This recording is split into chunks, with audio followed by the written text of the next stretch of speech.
As the leader of the Booner Pack, I lead from the front. All right, boys. Lock in. It's our core foundation, man. Grit. I'm fired up. I'm fired the f*** up, boys. It's bumping right now. It's got my juices pumping, boys.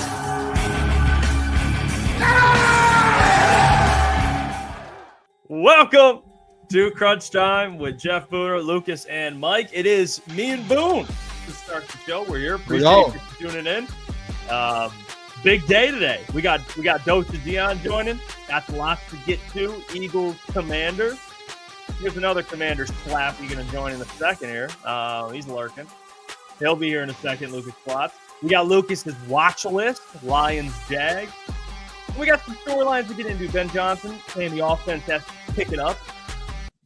Discuss how far he's off on that or, what we think about it. But I also saw Danny Bennett. Big shout out to him.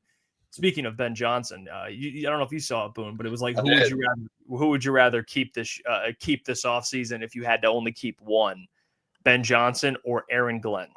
That is the kind of the question he put out there. And I will be honest with you, I'll pull it up in a second. I was shocked how many people said Aaron Glenn. There's a lot of people that were like Aaron Glenn. I was too. There was a lot of people that people were like, hey, Aaron Glenn, I'll take Aaron Glenn over Ben Johnson if you only could keep one this offseason. I saw majority comments. It felt like it was like 70% was going AG, which, guys, this is why I hate these types of conversations sometimes, is because when you get into these convos, it's like you have to shoot another one down, essentially. So it's like it's a tough conversation to have.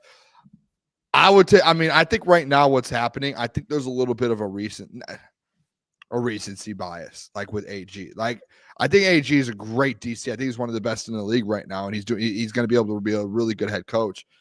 Ben Johnson's the best offense coordinator in the NFL right now. One of the best play callers. Like, what he's done with his offense over the last 2 years is historic. Like, he's the best OC. He's the most wanted head coach in the NFL. If you had to pick one, and let me ask you this, Jeff, and I'll ask the people in the chat this. If you are picking AG, I would like to know this then.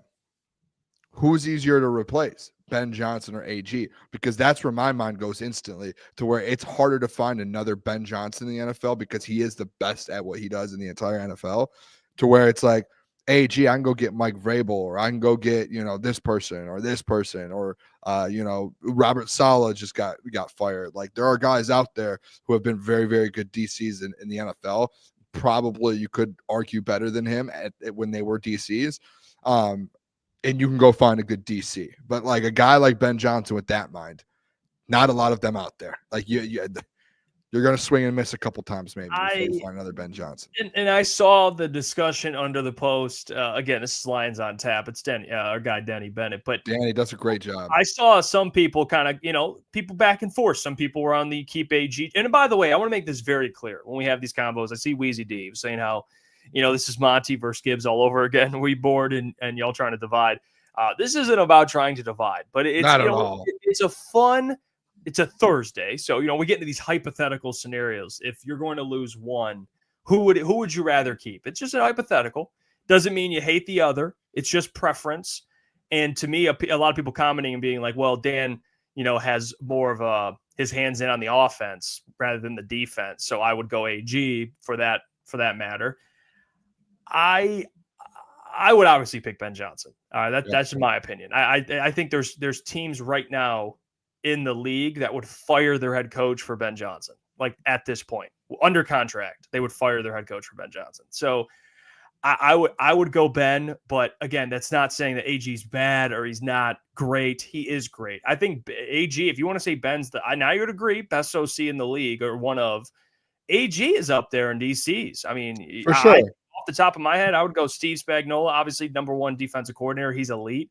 I think Vance Joseph's an underrated DC for the Broncos. He's very good, but I would put AG right in that tier. Like, he's in that top upper tier, So I don't want to act like I just don't like AG now. But even though Ball Don't Lie says AG hater, but I would go Ben in this instance, man. This man, keep him as long as around. I think people this is just my feeling I get. I don't know if you maybe disagree or maybe I'm just crazy thinking this way. I think people tend to take for granted a little bit. Not all people. There's a fraction of people that take for granted. And maybe this goes for both guys, but Ben Johnson's offense and what his hand in it. I think people assume that Ben's going to leave and this offense will just have no drop off whatsoever. And that's where I am a little disagreeant. Not that they won't be good. I think they'll be good, but I think that's how good I think Ben is personally. I mean, I do think like Ben's the best of the best, and guys like AG is, and this is that conversation. I see guys in the chat already like AG deserves it too. Like, yeah, AG deserves it. I think we've been very clear on this show. I think AG is going to get a head coaching job. If you're talking about who you keep, though, it's like Ben. There is going to be an adjustment period when Ben Johnson leaves. That's a fact. And I do think there are coaches and DCs around the NFL that if you brought in, not an adjustment period on defense, but they bring their own defense to it. And like you could see the defense stay, just as good, if not, maybe even improve next year with the players you're getting back. But like offensively, when Ben leaves, whether it's Tanner Engstrand, who's already been in the building, or whoever it is, like there's going to be some sort of drop off at some point, and it's going to pick back up. Maybe, it might take 2 or 3 weeks. I just think guys like Ben is just, I think what AG's been doing the last few weeks, like Ben's even admitted it. He's like, this defense has been elite the last and he's few doing weeks. it with less. He's killing it. AG's doing a great job, but I don't want to take that away from the fact, like, look what Ben has done with this offense over the last 2 years. He has single-handedly, he took the job over a couple years back, and it's instantly like as he started doing it, you could see improvement. And then when he had one off season with Jared Goff in that offense, they sat down and made a playbook together, worked together on it, and Ben Johnson turned it literally into a top 3 offense instantly, like overnight. And like there are dudes on this offense, and there is a great offensive line, but like don't let that give away the fact that Ben has probably helped some of these guys get to that elite level as well. Yeah. Amon-Ra's career with it. I'm not saying that Amon-Ra's a great player. He would be good anywhere he goes, but like he has definitely helped elevate that. He has helped take Jared Goff's game over the last few years to a different level. Like Ben has done all of that. Like he has had a top 5 offense in Detroit for the last 2 years. So like, I think what AG is doing over the last couple of weeks is extremely good. But we've seen Ben do this for 2 years now. And like your offense is this team. And the defense has been over the last week or so. But overall, this offense has been what's carried this team to where they're at now. So like for me, it's like, who would I rather keep? I would rather keep Ben Johnson, keep this offense what it is the next couple of years. And if we bring someone else in who's going to be able to take that next defense to the next step, Klotz said yesterday, like a Rex Ryan. Like if you heard AG talk today, AG compared himself to, he was in New York when Rex Ryan was there for a little bit. So yeah. So when you do look at that, like, get Rex Ryan, like AG learned under Rex Ryan. Yeah, I don't know if Coach Walk's messing. He said breaking news. What's the breaking news? Yeah, I don't know. Yeah, see you fall for the breaking. You fall for the breaking news. I don't know. I don't think there's any breaking news. I think Coach was referring to something else, but. He was with the Jets, and he did learn under Rex Ryan parts of his career. So AG I think will be. We talked about this yesterday. He will be a head coach one day. It's very clear. Now, hey, we're on the Lions. I saw this. Joe Chapp put it out, and this is something I didn't even know was. Honestly, we might have overlooked this completely when we were talking about Za'Darius Smith missing last week. We just assumed it was a rest week. Like that's the only thing we assumed. And Shift God, don't you ever do Shift God? Don't play with me. Don't play with me at all right now, Shift God. Killian Hayes back to Detroit. Don't even do that. All right, Shift God, I love you, but don't even do that. Joe Chapp, though, he said an NFL agent spoke to JC Sports.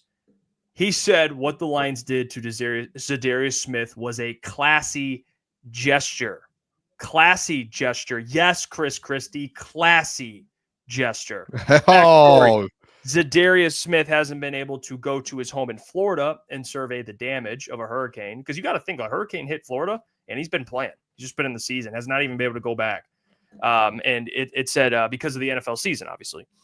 And he puts here, the NFL, the Detroit Lions recognized that, and upon trading for Za'Darius Smith, they knew it was Cleveland's bye week, so they held him out for personal reasons. NFL agents said they didn't need to do that. But they did it because they respect players That goes a long way. Adding, not many teams would do that, truthfully. So, I mean, can we get just a big hell yeah for the Detroit Lions? This organization's special. I mean, dude, they good. They take care of their own. They really do. I know Snacks Harrison, he's been all over like the Lions treating players with respect and stuff like that, because he quote tweeted it and said some stuff. I'll pull it up in a second. But we got the answer to why he did not play.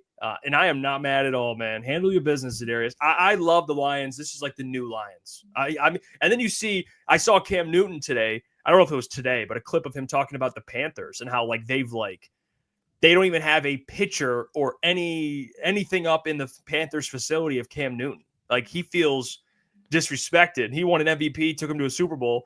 So and that was what the Lions were at one point with Kelvin and Barry, and now look at how far they've come. It's incredible. I love it. Players first organization here in Detroit. 100%. I do think that. All right. First off, the Cam Newton thing. I have heard a lot of different things over the last 12 months about organizations, and you know who just recently did it was the most recent team to do it. And I heard Pat McAfee talk about this a lot, because obviously he was in that regime with Peyton Manning, in that whole Super Bowl run, all of that, like that good time that the Colts had. And he even brought it up in Indy that it happened. But like when these new regimes come through, one thing that a lot of these coaches do, and I think the Patriots actually just recently did it with Ron Mayo, is sweep the facility of all of the old pictures and everything. And they want like a whole new culture. And I don't know if it's because they want like, hey, we want to be our own thing. I don't know, but like they did it. The Patriots did it. It sounds like the Panthers did it with Cam Newton. The Colts did it with Peyton Manning and those teams. When the new regime came into the Colts, they took all of that stuff out and they put all their new stuff with their new players up. I don't know if the Lions have. I've never been in the facilities, so I don't know if they have like Kelvin Johnson and Barry stuff up. They could. If someone that's in the chat has been on like a tour or been in there, we can ask the doc, to be honest. Actually, he's in there every day. So that's one thing. But the point, like the Lions, like to that point, Jeff, they're it's like a completely like night and day difference with Sheila Ham. Like I think she's been the one that's kind of been at the forefront of this, of being like, listen, this isn't the same old Lions. We're not doing what we used to do. Like, this is a whole new culture. And you bring Dan in. I said it the other day, and I've been very vocal on this last couple of years, because we've done in different shows I've been on, we've done segments like who's the one that's mostly in charge, or what's the word I'm looking for? Like who gets the most credit for turning this thing around? Jeff, I think it's one person and one person only. Or not only, there's percentages, well, majority, Brad, but I think what Dan Campbell did and came in and established, I think the word culture. We had someone on our show, and I can't remember who it was, said they don't like the word culture. It might even have been like in the Lions room, they don't like saying it, but that's what it is. Like, they made a whole players first culture. Like, we're about the players, we're about the team, we're about the guys. And the Lions in Detroit have never seen that. Never. You've never seen that. And Dan came in and changed it. Like, he switched it around and flipped it upside down. And I think I don't think this is the first example that Za'Darius, like, that we've heard of some stuff like this. Like, I feel like we've heard so many different, just examples out there, Jeff, like the Lions taking care of their own guys. Amon-Ra St. Brown extension, Taylor Decker extension, Jared Goff, Penei Sewell, like just giving these extensions to guys who earned it. Hey, even incentive bonuses. Like, they make sure guys get incentive bonuses. Josh Reynolds, they were trying to get him that last year. So like they do a really good job of it. And most fan base or most franchises, like when Za'Darius Smith gets traded, like I know there was a guy last year who played in 18 games. And like that's tough on your body, especially if you're 32 years old trying to go through that. And you're not expected just to be a normal player. Like, you're expected to be the best defensive lineman outside of maybe a Liam on that line. So like, let the man rest, for him to be able to go down and see his home in Florida, see his family, do what he needed to do. And I respect Za'Darius the most too as well. The man, he went down and checked on it for a day or two. He was right back in there Friday, and he flew with them and went through them with and played wherever they were playing. Oh, in Houston. Yeah. And he was in there and he was coaching it up. Like he's been in the building all week. So like I respect him. I love the fact that he's doing that. Big culture guy. I mean, even Snacks. Huge. He Snacks fits Harrison, right in. I mean, Snacks Harrison quote tweeted it and said, "I'd run through an army tank for dude if he'd done that for me. I finally see what the player, staff, and city of Detroit sees in him. Dan, the man." It's Dan. I don't feel bad for Snacks at the end of his career, man. You had Matt Patricia as your head coach, and that was the end of it. That was the end of his career, just dealing with that douchebag. I don't get, and maybe I'm just so far off and I'm one off on this, but when we've had those conversations about who's like gets the most credit for what's happened in Detroit, I get shocked when people don't say Dan Campbell. I really do, because, and I know Sheila hired him, and then she said, I'm hands off. Like, you go do your thing. And Dan said, okay, he did it all. And like, yeah, Brad got him the players, but what if there was a bad culture? Brad could have got all the players he wanted, and you could get the best players in the world if you have a bad culture. Like, dude, we've seen teams, like, look at the Brooklyn Nets.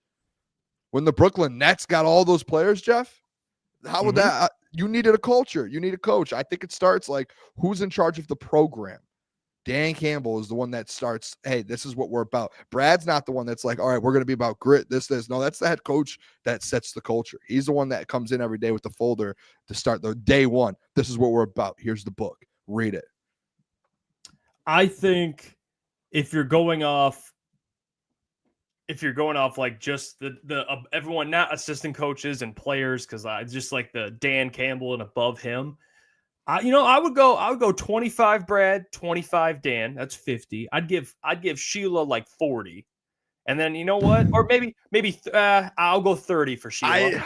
No, I'll go 30 for Sheila, and I'll go 20 for Chris Spielman. I think Chris Spielman gets a little percentage too, because I agree with that. I think Chris Spielman's done. He's the mastermind that no one really talks about, but I give him 20. I give him 20. So Sheila gets the most credit to me for just getting it right. I think she got it right. Like, she made the right hire, but like, again, and for not firing him. She wasn't the one though, but she wasn't the one though that came in and set the culture. That was Dan. Like, Dan can't. The reason the Lions are the Lions right now is because of the culture of the organization. Like, the culture has changed, right? Like, it's not yeah, she got the hire right. You can give her she deserves all the credit in the world for that. I just think the person who was solely responsible for flipping the culture and bringing his own culture in, it was Dan's culture. Like, he was the one that came in. Like, when you show up, like, I remember my first day in college when we did the basketball, our head coach, he like worked behind like one of the best college basketball coaches of all time, and he had a binder, Jeff. And it was just like pages and pages of culture. Like, you're going to do this, you're going to do that. Like, if you're walking around campus, you have to pick up any piece of trash you see. Like, you have to be 20 minutes early to every meeting, this, and it's just like teaching you life lessons. But like, that's what Dan Campbell came into Detroit and said, all right, this is all the things we're about. And if you're not about it, you're gone. That's where I think it's like, no one has ever been like that in Detroit. So I would give Dan, I would say this. Let me think about this. I got to think about the 100. How much did you give Sheila? I did 25 Brad, 25 Dan, 30 Sheila, 20 Spielman. Okay. 40 Dan. I have 60 left. You got 60 left. 25 Brad. Okay. That's 55, so I have 45 left. Mm-hmm. No, wait, that's 50, no, you 35. I have 35 left? Yeah. 100 minus 40. Yeah. This is a disaster. Minus 25 or 30. Minus 25. You said it. I think you said 25. Yeah. 40, 25, and then I'll go. You ain't got much 20, left. 20, 15. I'll go 20 Sheila, 15 Spielman. Okay. I don't think that's that crazy. I think that's good. I think all these people, the main point of all this, all these people deserve credit. That's just my order. I just think, I think everything started, like, you could have brought all the same people in, and if you didn't have Dan Campbell's culture, it would be a different story. That's what I think.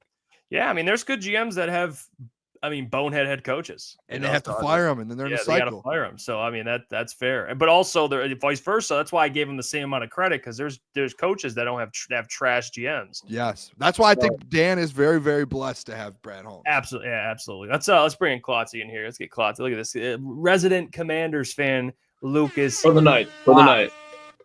For the night. For the night. For the night. Is that a song? My grandfather, he was a former Washington.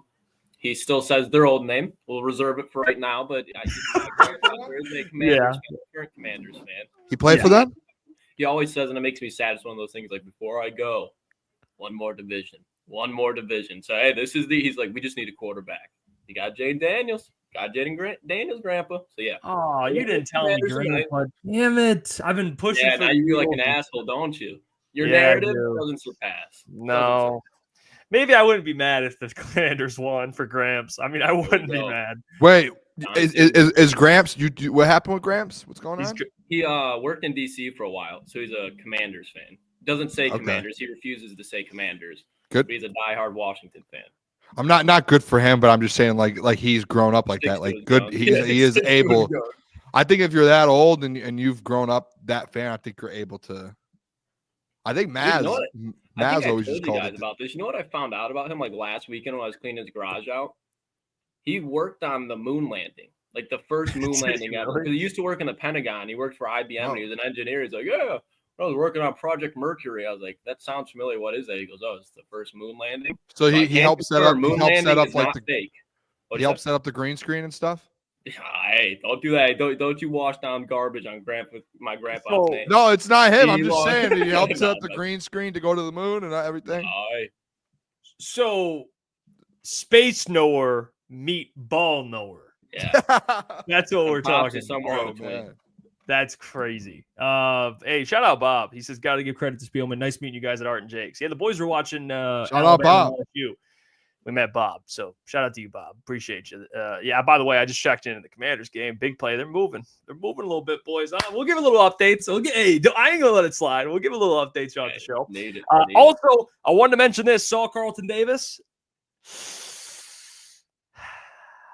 Why is Carlton Davis dealing with a hand injury?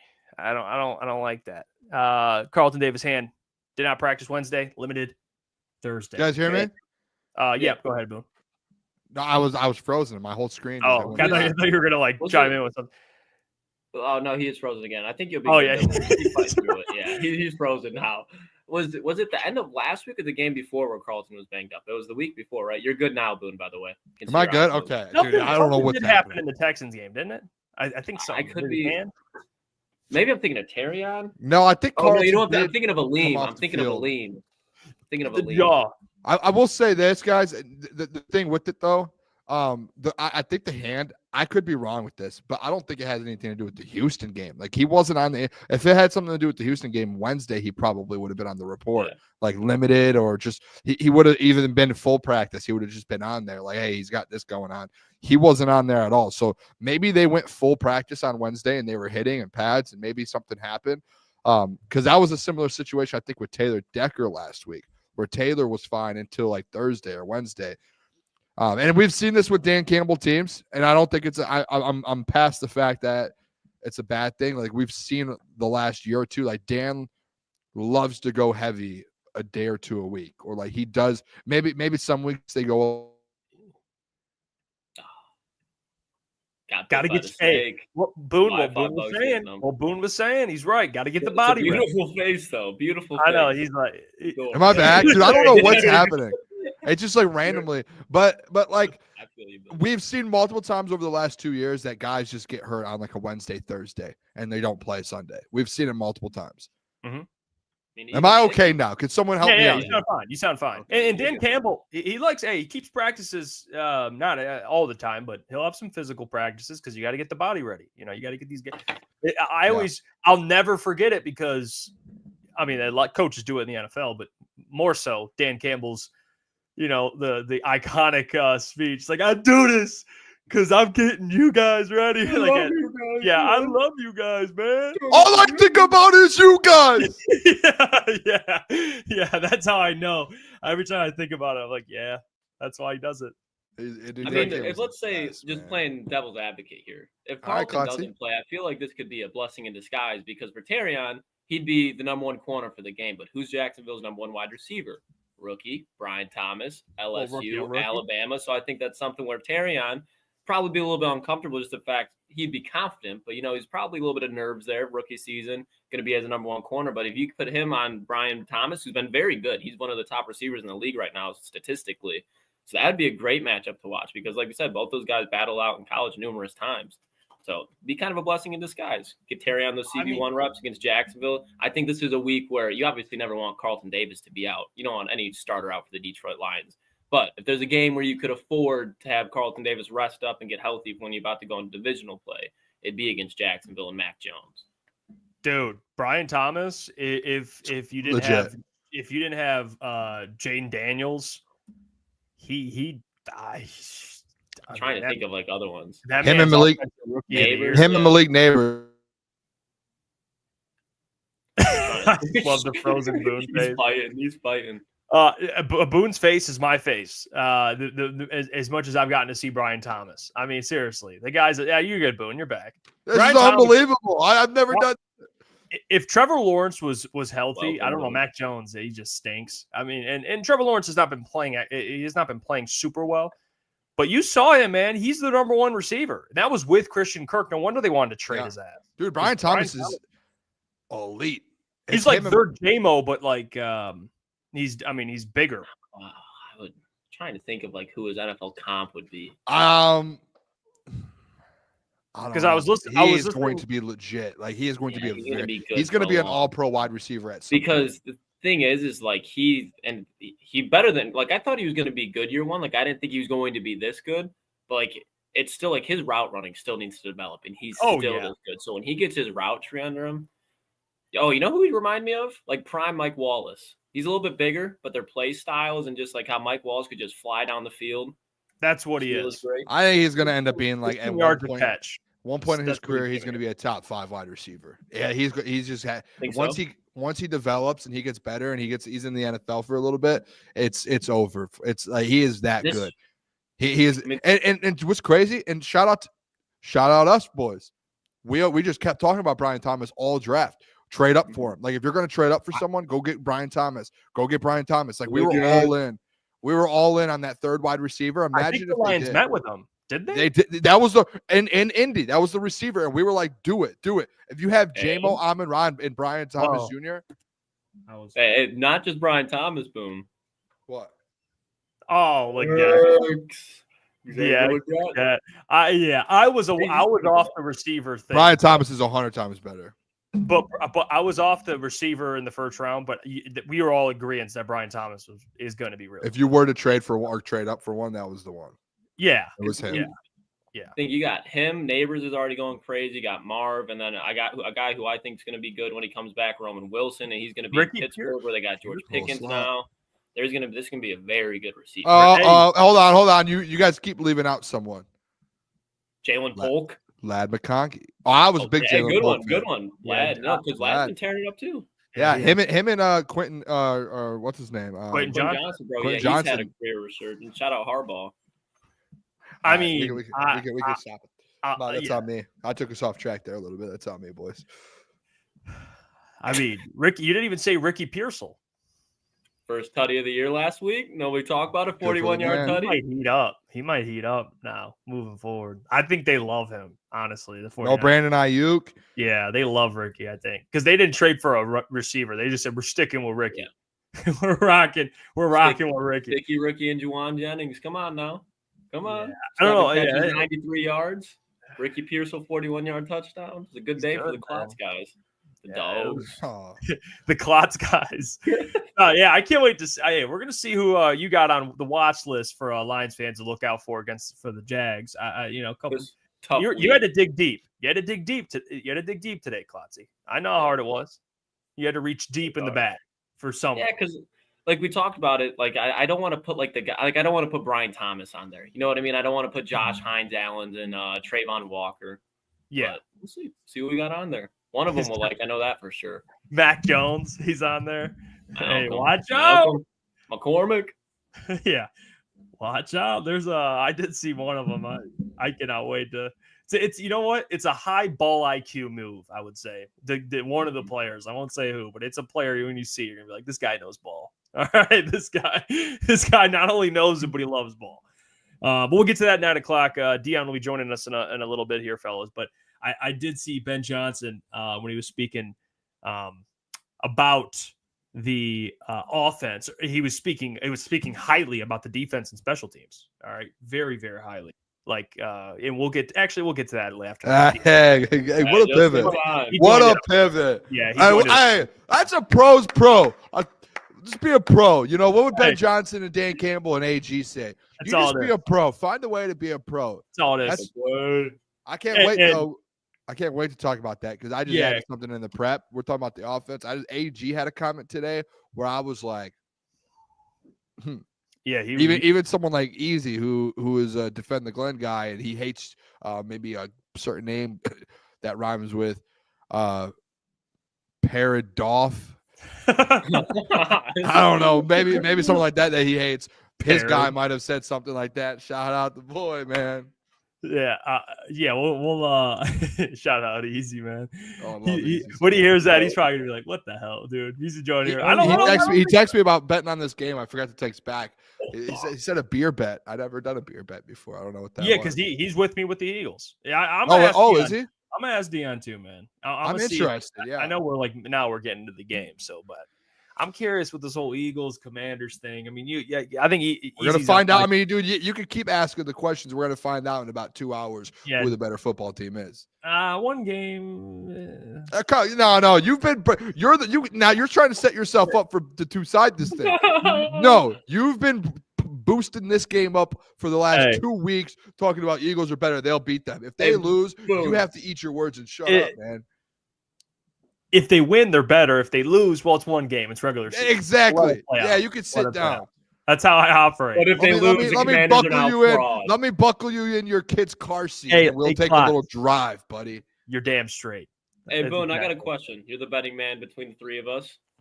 You like narratives going into betting games, right? When you look at, or at least in certain games, you like narratives. Yeah. I see an odd out right now, plus 1,100 for a Jahan Dotson touchdown. Oh, do you think that they find a way against this former team? I don't hate that. I don't know, but I don't even know if they're going to target tonight. No, we're gonna keep bringing it. Hey, let's get to the man himself. I want to talk to the man. Yeah, we're bringing it down. This fucking Jahan Dotson scored a TD. The greatest mind in all of football. I mean, let's bring. Hey, by the way, guys, you know who it is. DoseOfDion. Check him out on YouTube if you haven't already. I'd be shocked if you did. But he's joining us on a Thursday night during Thursday night football. Even though he's the ball knower, he's willing to join the fellas. Please welcome Dion. Dion, what's going on, my friend? Man, as someone who also thinks, I like that. Okay, hold on. As someone who also thinks Philadelphia is going to win tonight, if they don't, it's one game, guys. It's one game. You know, we play again soon. Two games in division. How you guys doing, man? Those ball. We're good, Dion. We're good, man. We're fired up. I mean, this week it's not necessarily a big match, but you know what we're fired up about? You get to see Za'Darius Smith. You get to see his debut. I'm fired up about it. Never really got to get your thoughts. I know you've been probably grinding content, posted on your own stuff, but just this past week, what'd you make of the miraculous comeback, man? I've been asking everyone we've been talking to this week, just your thoughts on the Lions being able to look like that in the first half.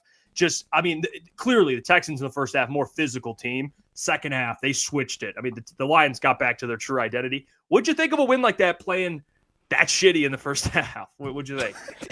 Yeah, that's pretty accurate to be honest. I mean, look, man, the biggest thing for me, the way that I look at it as a Lions fan, we've all been there. Dion, hold on. I'm not letting this happen to you again, Dion. Remember the one time you came on and the mic was funky? I'm not going to let you sit through this again. Hey, the mic again. I'm sounding funky. All right, let me refresh. You're good. Let me refresh. You're good. Yeah. Hey, technical issues. I appreciate you. He's all good. I remember it happened the one time. He's like, "Why'd you guys let me go out sad like that?" I was like, "Hey, it's not happening today. Dion will be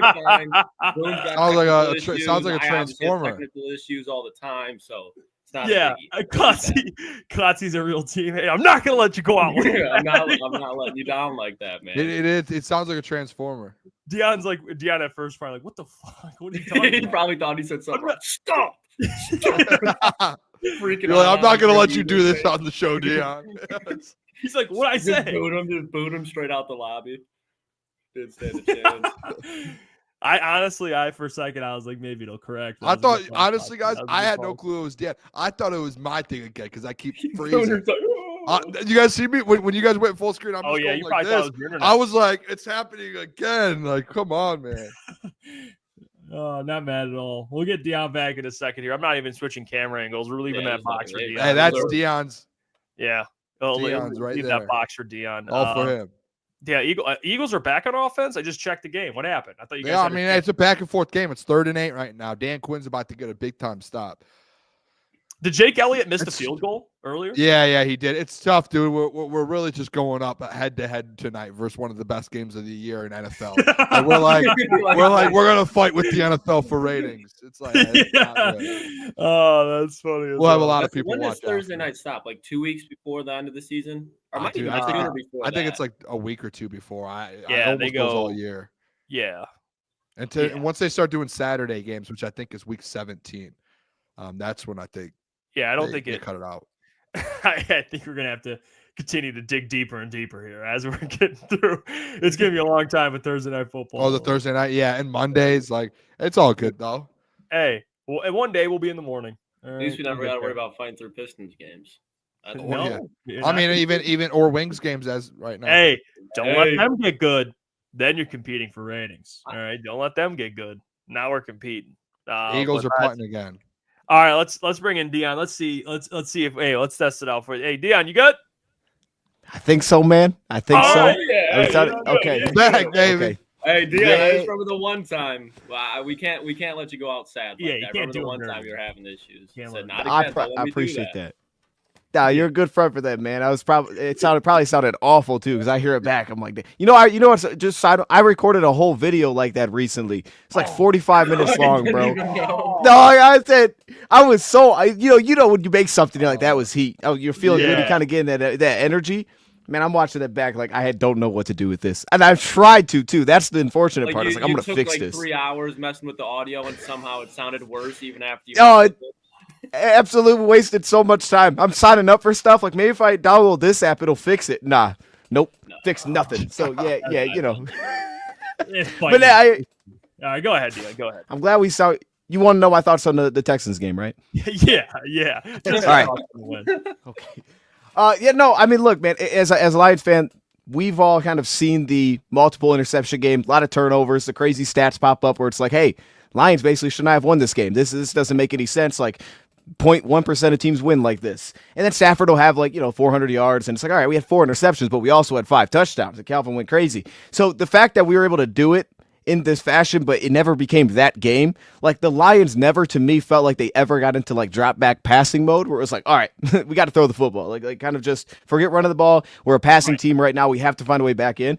It was the weirdest thing. Like they were just so totally fine with keep putting in our defensive hands, keep asking the run game to kind of bring us back. And it was, the second half felt so slow. I mean, everything was at the Houston Texans' disposal in that game. What they were coming in, which was especially without Nico, hey, we're going to run the football. For them to be up 16 and never be able to seemingly ever speed up the clock because they couldn't just lean on that. And the flip side, their offense never felt sped up either. They never felt like they put too much on Goff's plate. Now, Goff made some good throws at the end, but it was just we're kind of playing as the same team in the second half, and we're just going to slowly kind of get our points back, especially after we didn't get to 2. It was like, dang, here we go. Now we're really going to never felt like they were pressing. It was unreal to win a game like that and come back like that against such a good team without ever feeling they were ever pressing in that game. So for me, the overarching takeaway was, this defense is really darn good. This defense is really good. And look, I understood not having Nico was going to change some things, but my goodness, this was as good as you could do it. And the wrinkles from Aaron Glenn, he's been fantastic this season.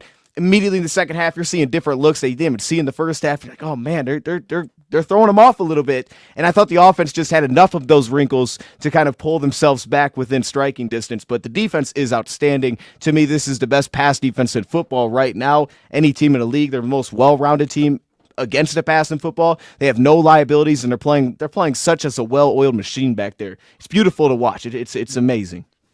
I love hearing that because we talked about a similar thing, and a lot of people were like, well, they're giving up a lot of yards. Don't look at the yards. Let's not do that. Right. And offensively, though, Dion, the Jared Goff 5 interceptions, that's been the story of the week, obviously, and him in the MVP race. Where are you at with all of that in the offense? Because I don't know if you heard Ben Johnson. He went to the podium today and was like, hey, we need to help out the offense or the defense and special teams. Do you think there's a issue or something over the last couple of weeks with the offense, or do you think, hey, they're just going to figure this out eventually with Jared and the weapons? Yeah, well, I'll say this. I mean, Easy absolutely hates Jared Goff. I spoke to him earlier today, so I'll just throw that out there. He absolutely hates this guy. I'll be honest, I'm with the last few weeks, they haven't been, perfect offensively. The Titans game, we were just kind of set up. It was such a weird football game. And, the Green Bay one was just unique in that one. So I think that was a little bit understandable why that one kind of went like it did.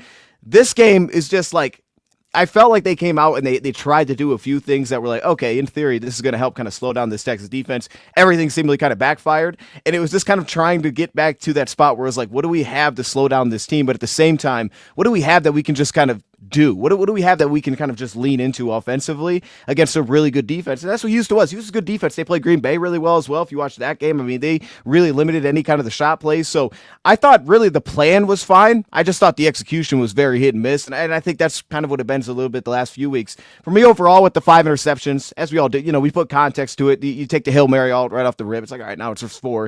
And we basically kind of warned it back by the 2 interceptions. You had a couple that I was like, I didn't love the throw there. Didn't love the one when he pushed it to J-Mo the second time. But to be honest, I didn't hate any of the idea from any of the interceptions. Like the Laporta one, I didn't hate the idea for it, right? Where he's looking, gets a single eye coverage. It's like, all right, I'm not mad at him trying to throw that pass. Probably shouldn't have because the dude was completely slowed down on his route. But he tried to throw it. And then the one to Jameson, I'm like, okay, I understand going at Bullock again, right? You kind of got behind him the first time. But the second time was like, you didn't get behind him and you still threw the football. And I was like, I'm not really sure where he's throwing the ball there. So that's what it's been for me. I don't think I'm at that point right now where I'm like that concerned of like, they don't seem to know what they're trying to get to, but it's just simply been, I think, the execution. Maybe that sounds like a cop-out answer, but I think that's where it is because I think as we saw when this game kind of got down to it and we had to make those throws, Goff to me looked as confident as ever letting it fly. And my overarching takeaway is that is like, man, it is really nice to have a team that nobody seems to care what they do statistically. Jared Goff seems to have no concerns whatsoever what his stat line is. He's like, I don't care. I don't play fantasy football.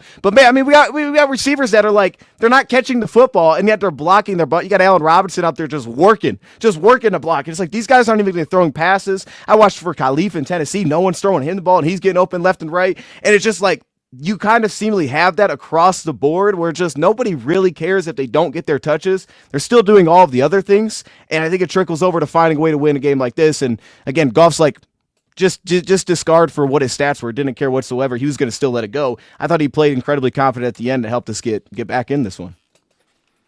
And Dion, something like obviously Houston game, very exciting, especially towards the end. Going into this weekend, Jacksonville Jaguars, Mac Jones, no Christian Kirk. It's kind of a meh matchup. Like all the Lions fans expect that the Lions are going to cover, at least a lot of us do.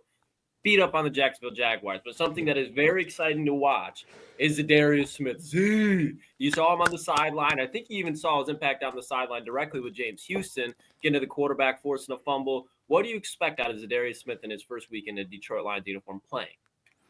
I was pumped for that. I knew this question was coming. I was like, they're going to ask me what do I expect to have happen. I'm going to have something fire for him. 3 sacks. No, I'm playing. I can't go there. No, I do think, I will say though, like if I was putting money on it or something, you don't have to do this, but Za'Darius Smith to me gets a sack in this game. I am fired up to see him, man. Bro, I didn't know he was related to Jason Kabinda, bro. And that's the thing. What? That's the thing that got me. No way. Bro, yeah, did y'all see his eyes on the sideline? I was like, bro, Jason Kabinda's legitimately bad. And you love it. You're like, I missed that. That's why I love Jason right there. This guy has, like, you can feel it through the TV that this guy is fired up, man. And like you said, like, he's coaching dudes. I'm getting pumped up for next year. I'm like, wait till he and Hutchinson get together because I'm like, this guy, he's going to be a guy, right? Like, he wants to be here. You can see it. But I think in this first game, he's getting at least 1 sack. I'd be shocked if he doesn't get a sack.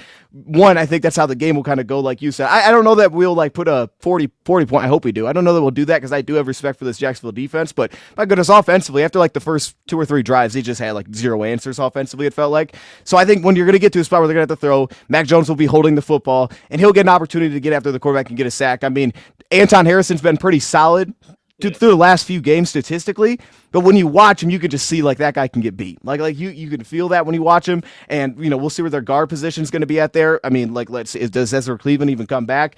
Like if those kind of things are especially messed up, maybe another sack. But I think at very least he's getting 1 in this game, and I'm thinking he's going to get like a big TFL like very early when he gets out there, which is just going to get Lions fans fired up everywhere. Like the very first time he's out there, I assume we're going to see some sort of blitz to try to get him 1-on-1 or get him free, just to have him make a play to immediately kind of spark some life into this defensive line. Yeah, I mean, Dan, you mentioned the game itself. I saw the line, man. They're favorite. I think this might be the biggest line of the season. It's like 14 points, man. 14 fucking points. I think the closest was the Lions Titans, and I think that was like 11.5, 12.5. This is 14. You mentioned it. You got some respect for the defense. I mean, I watched the game last week against the Vikings. They were taking the ball away. They were creating constant pressure. I thought the Jags defense looked pretty good. Offensively, though, you kind of nailed it with Mac Jones. What are your expectations for this game, and do you believe they cover that 2-score line, I guess. Man, I'll be so. I think in the past, usually I'd be very. I don't love it. I kind of hate the massive line because immediately I resort to like, oh, it's not going to get that crazy. It's not going to get there. But I do feel like they're going to cover this. If I again was rolling money on this, I'd bet that they'd cover this. I think that they'll win by 2 touchdowns at least in this game, because I feel like that's just what the Lions have kind of been. For whatever reason, they've handled these spreads. It feels like a lot better than what you would typically expect. And I don't know, for whatever reason, I tend to just underestimate it. Like, nah, they're not going to do that. And then here they go and they just wipe somebody. So I think that they'll cover the spread, but like that's the thing. It feels like Tennessee in a way where Tennessee was they were hanging with us, and it was just like all of a sudden our special team just kind of pulled us away, and once they kind of fell behind a little bit, the game was just over. I kind of get similar vibes here with Jacksonville, where I could see this team really hanging with us early in this game, and once we kind of find whatever that is, that thing that brings us some extra life, maybe it's Mac Jones has a bad fumble or something, and someone stiff arms him, because that seems to happen all the time to Mac Jones.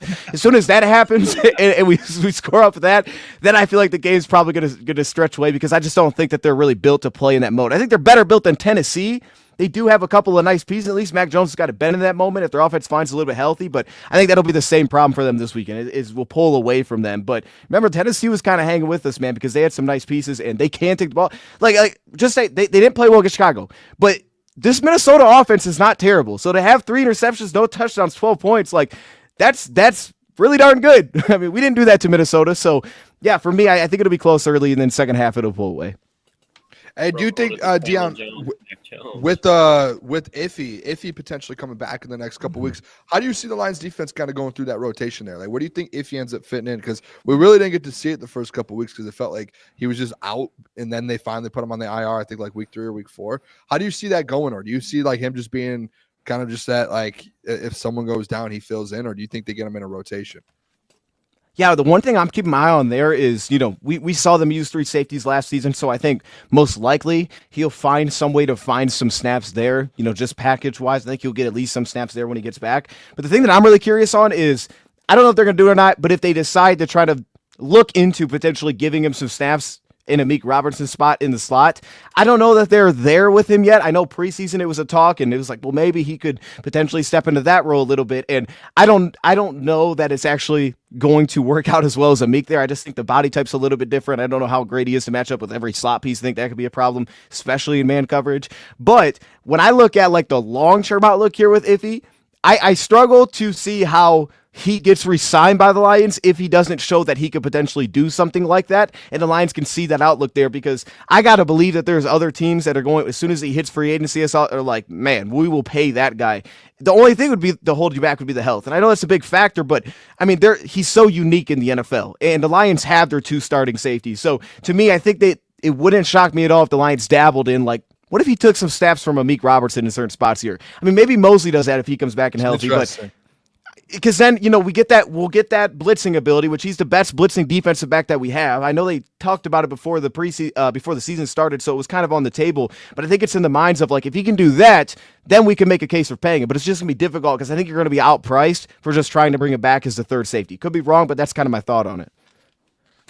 Yeah, Deanna, I agree with you. I don't think Iffy's going to be around permanently. When I think of Iffy, I see that guy playing in Baltimore. I just think like that's a classic. He's like, whenever you see these teams get good, like as far as around the NFL, when the Patriots were good, when the 49ers were good, like all the good teams, they lose those players that were kind of a role player for them, but then they go somewhere else and they're really good. So I think that's going to be the case with Iffy. A matchup that we kind of talked on right before you came, and I want to pick your mind on it, especially because injury report came out. Carlton Davis dealing with a hand injury. Terrion Arnold kind of had a rough week last week against Houston, made a nice pass breakup that was kind of controversial towards the end of the game. He's going to be matching up a lot with Brian Thomas. Rookie on rookie, LSU, Alabama. These guys went at each other in college. What do you expect to happen when those 2 line up? Do you think that's a matchup that maybe Terrion can get a little more confidence because he's went up against him and can have some success? Or do you think it's another one where they're going to be throwing it to Brian Thomas and you're going to see pass interference or a holding call? Yeah, I think in that matchup directly, he's going to have a couple of problems with Brian Thomas. I think at least a few times, because Brian Thomas was so smooth, man, in college. Like that's probably going to give him some issues. But I'll tell you this is the optimistic side of me with Terrion Arnold, especially after last week, was it's hard to find guys that can kind of feel like they fit a little bit better, especially for some of those smaller receivers that are a little bit shifty. It's like, oh, we don't really have a guy for that, right? Like when Tank Dell's out there, it's like, okay, we'll just get him off the line, because as long as Carlton's not pressing him, we probably have an advantage here.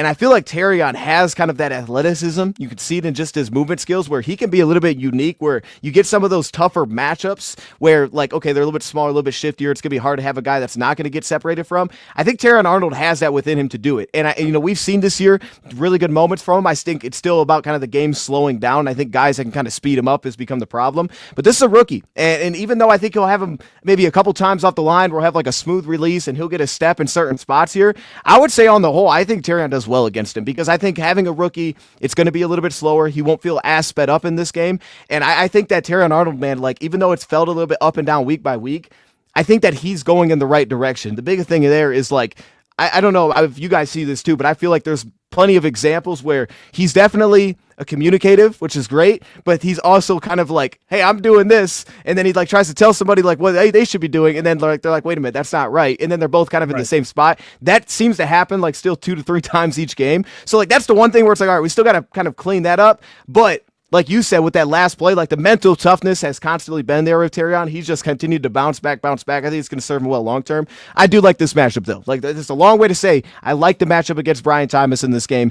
If he's the starter in this game, I'm actually in some ways kind of excited because it could have a chance. They'll probably lean Vildor, but I would love to see a little bit of Rakestraw get mixed a little bit out wide, potentially too, especially against Gabe Davis. I think that's a really nice matchup for him to be physical with. I don't think Gabe Davis is going to run away from you that often. So I'd actually kind of like to see it a little bit, but I think this will be a good week for Terrion. I think a rookie, he'll handle it pretty well.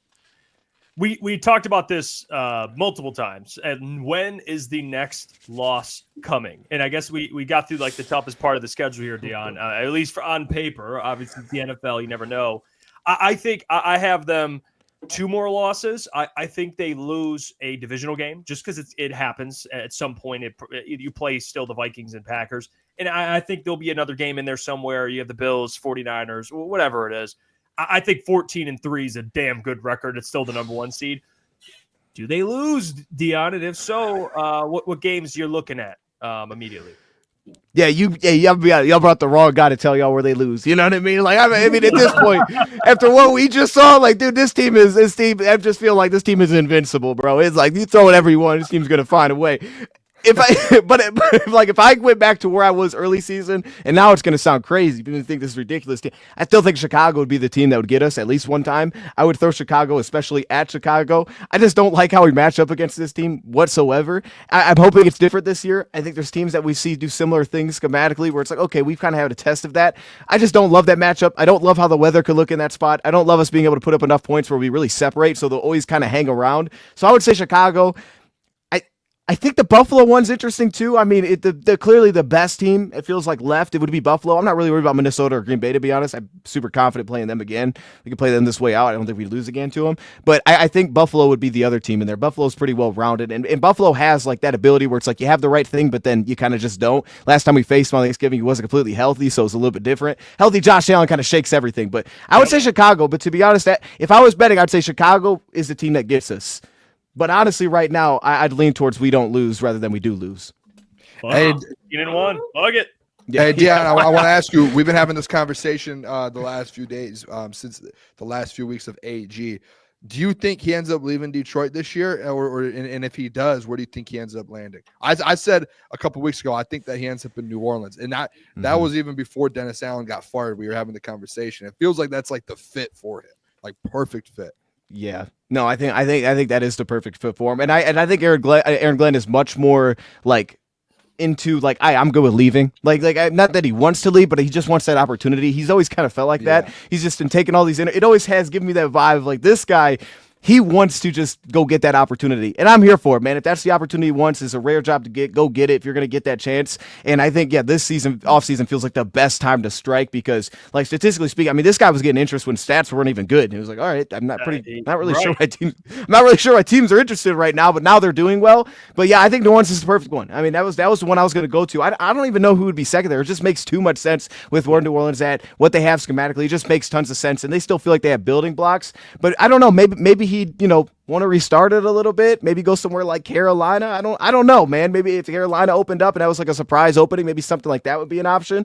But I think New Orleans is a great option, and I think that he is way more likely to leave than Ben Johnson is, if I had to guess. And Dion, do you think the hire that would replace him would be in-house, or do you think they'd go outsource a hire if it does end up happening? How do you think Dan handles that? Or what would you do if you were Dan? Yeah.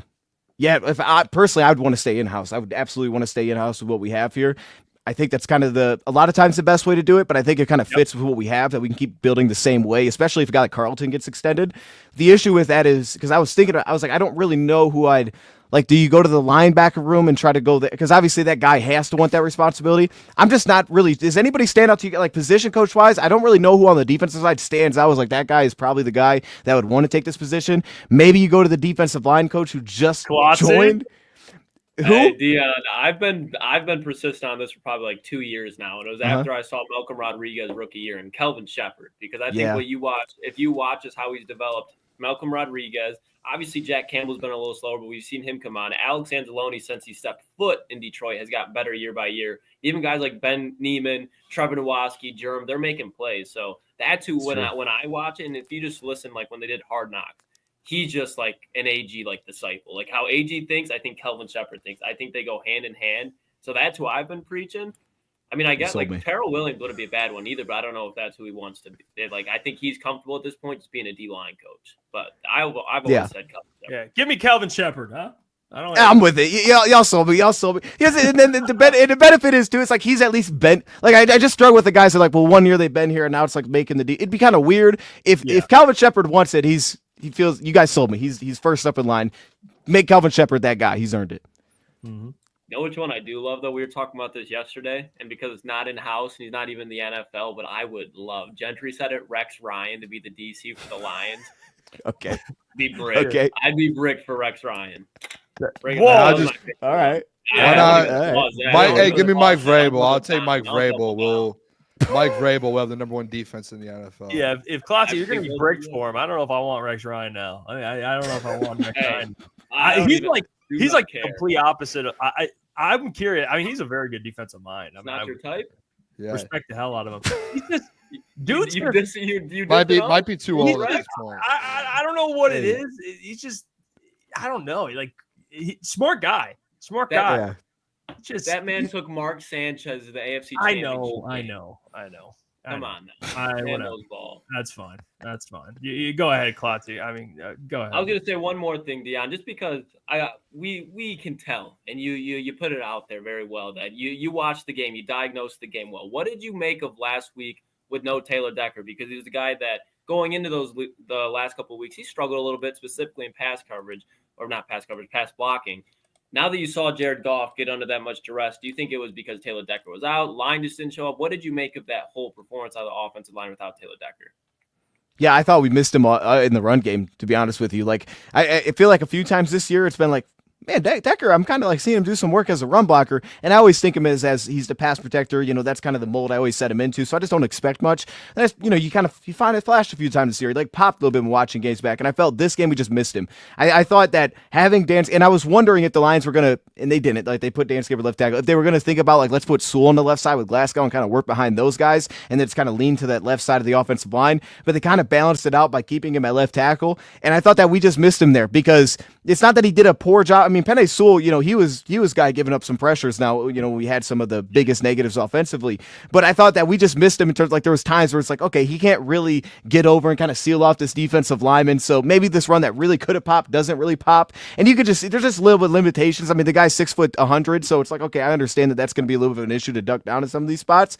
That's where I felt it the most. I was actually kind of pleased with Dan Skipper because it didn't feel like one of these things where it's like overly like, oh my goodness. And I think we did a great job of, not putting him out there to dry constantly. He did a really nice job, but I thought when he was moving into that second level, when we used him on screens, we got him out in space, we let him just be athletic. And dude, side note, I mean, everybody loves Dan Skipper. You have to. This guy on every play, bro. There was one of the early plays that Goff just threw the ball away. I'm watching this guy turn around and like chase Jared Goff, and I'm like, Dan Skipper, what are you doing? Like you're watching, like, Dan, there's not really a play to be made here, but for whatever reason, he's chasing.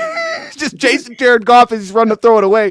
Like, I love this dude because if someone touches Goff, this guy's going to fight him. Like, it's just what it is. It's like he's his bodyguard chasing. I absolutely love Dan Skipper's energy for that, dude. That dude is hilarious. It's like when he was that receiver and he was trying to get open. Like, I love him, man. So I'm glad that he got the nod to start, but I thought that's where Mr. Moses run blocking. It's a football guy. Yeah. Football guy. He's a true football guy. And by the way, I got my answer on Rex Ryan. Xavier D says you can't let Rex anywhere near close to your wife's feet. The feet guy. Isn't he the foot guy? He is. Rex Ryan is. Yep, confirmed. I don't know if I. That's gritty. Hey, that's gritty. That's show. Hey, that's one you can look into it and say. It's not gritty. Man's gritty. He's doing what most won't.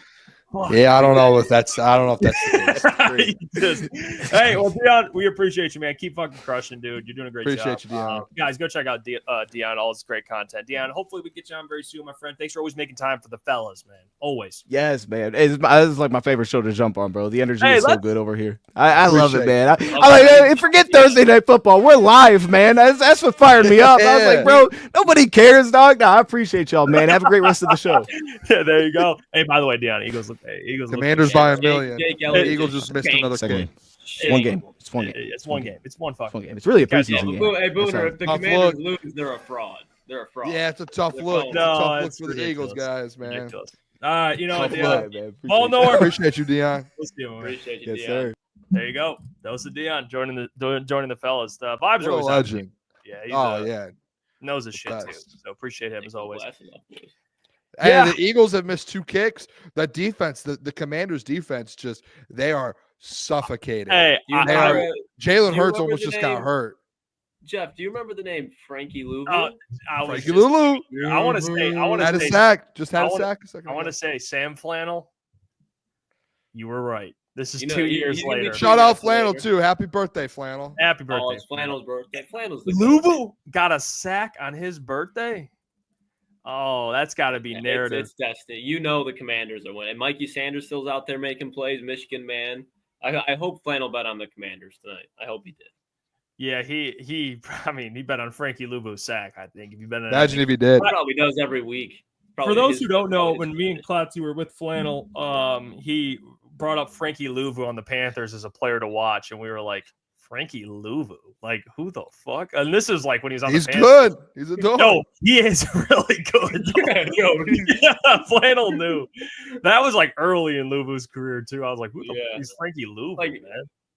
Who is that? He knew. Now you know. Yeah. And then I think Frankie Louvu got a sack or like an interception that game. Like the Panthers got blown out, but Louvu was balling out, man. I wasn't familiar with this game. I'll say it. I was not. I'm very familiar with Ben Johnson's game. He's elite. All right. We know what he is. And like I talked about before Dion joined, he spoke today at a press conference. I mean, they had their assistant coach press conference where Ben and Aaron Glenn spoke to the media. And Ben Johnson started it off by giving love to the defense. That's what you like to see. So I'm going to go ahead and play the beginning. It's at the very beginning, right, Boone? Ben Johnson. I believe so. I mean, he walks right into the press conference and just instantly goes, "Hey, how about that defense and special teams, baby?" Like, so it's very evident. I think he knows in their room that the offense does need to kind of, I don't know when exactly in the press conference he says, "Hey, we need to pick up our weight and pull our weight." But at the beginning, he gives credit to those guys. And it's just like, hey, these guys are playing at a different level. Well, let's hear Ben Johnson's. And by the way, Flannel just texted me back. He goes, "That's a sixth sack of the season." I tried to tell you about him. Count. All right, let's play this clip. It's Ben Johnson speaking to the media. How are we doing? I'll say day fit. There we go. How about that defense and special teams, huh? I'm both cooking right now. Yeah, obviously that game last week we didn't start the way we wanted to. The first half was some of the poorest football we've probably played in the last 2.5 years. And fortunately, at halftime we got our act together.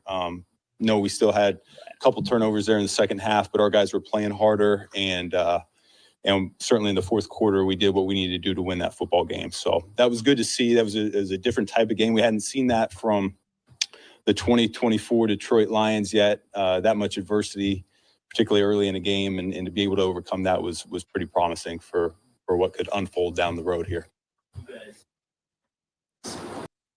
I don't know where he says they need to pick up their weight, but he says it at some point. He opened the press conference up, basically giving credit to special teams and the defense, and he said that the offense, they're going to have to keep up with how well the special teams with Jake Bates and Jack Fox And then the defense has been playing. I mean, holding the Texans to 0 points in the second half.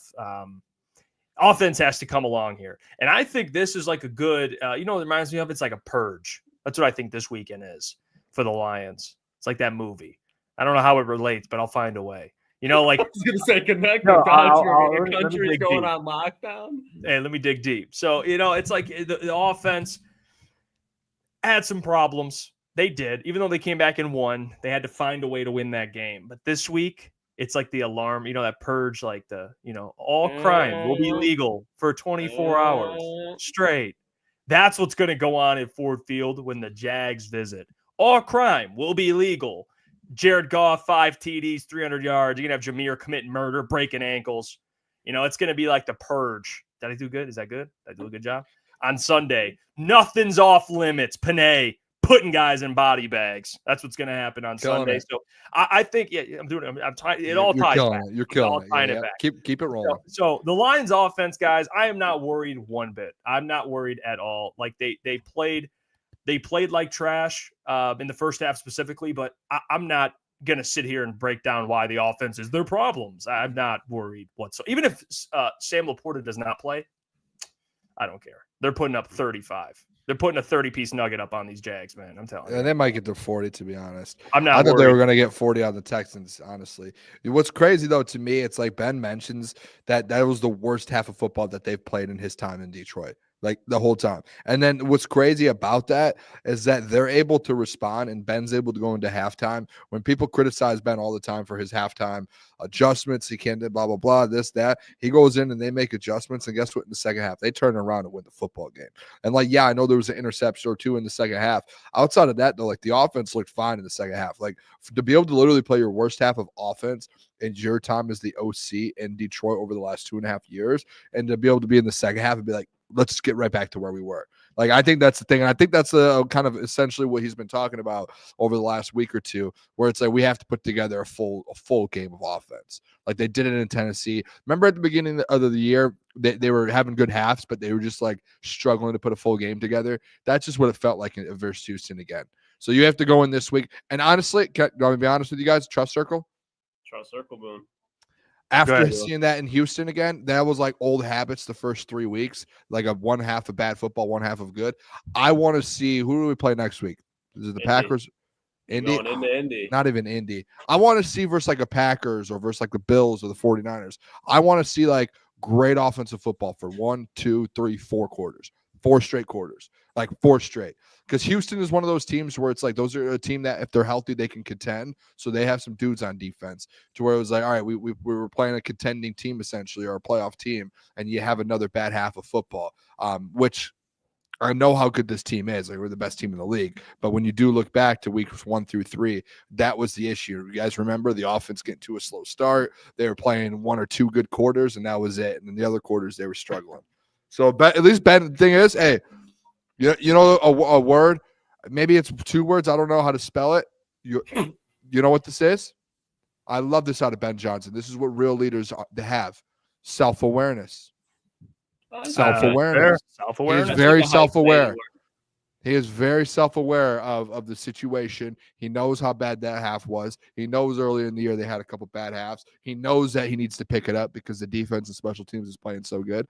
Very self-aware. I respect that out of the man. That's why he's going to be a head coach next year, or one day, not next year. Yeah, I don't have much to add. Besides, I think the Lions' offense, like you guys said, puts up 40. D-Mon, I think they make sure that he gets going. That run game, now that Taylor Decker's probably going to be playing again, Lions are going to roll offensively.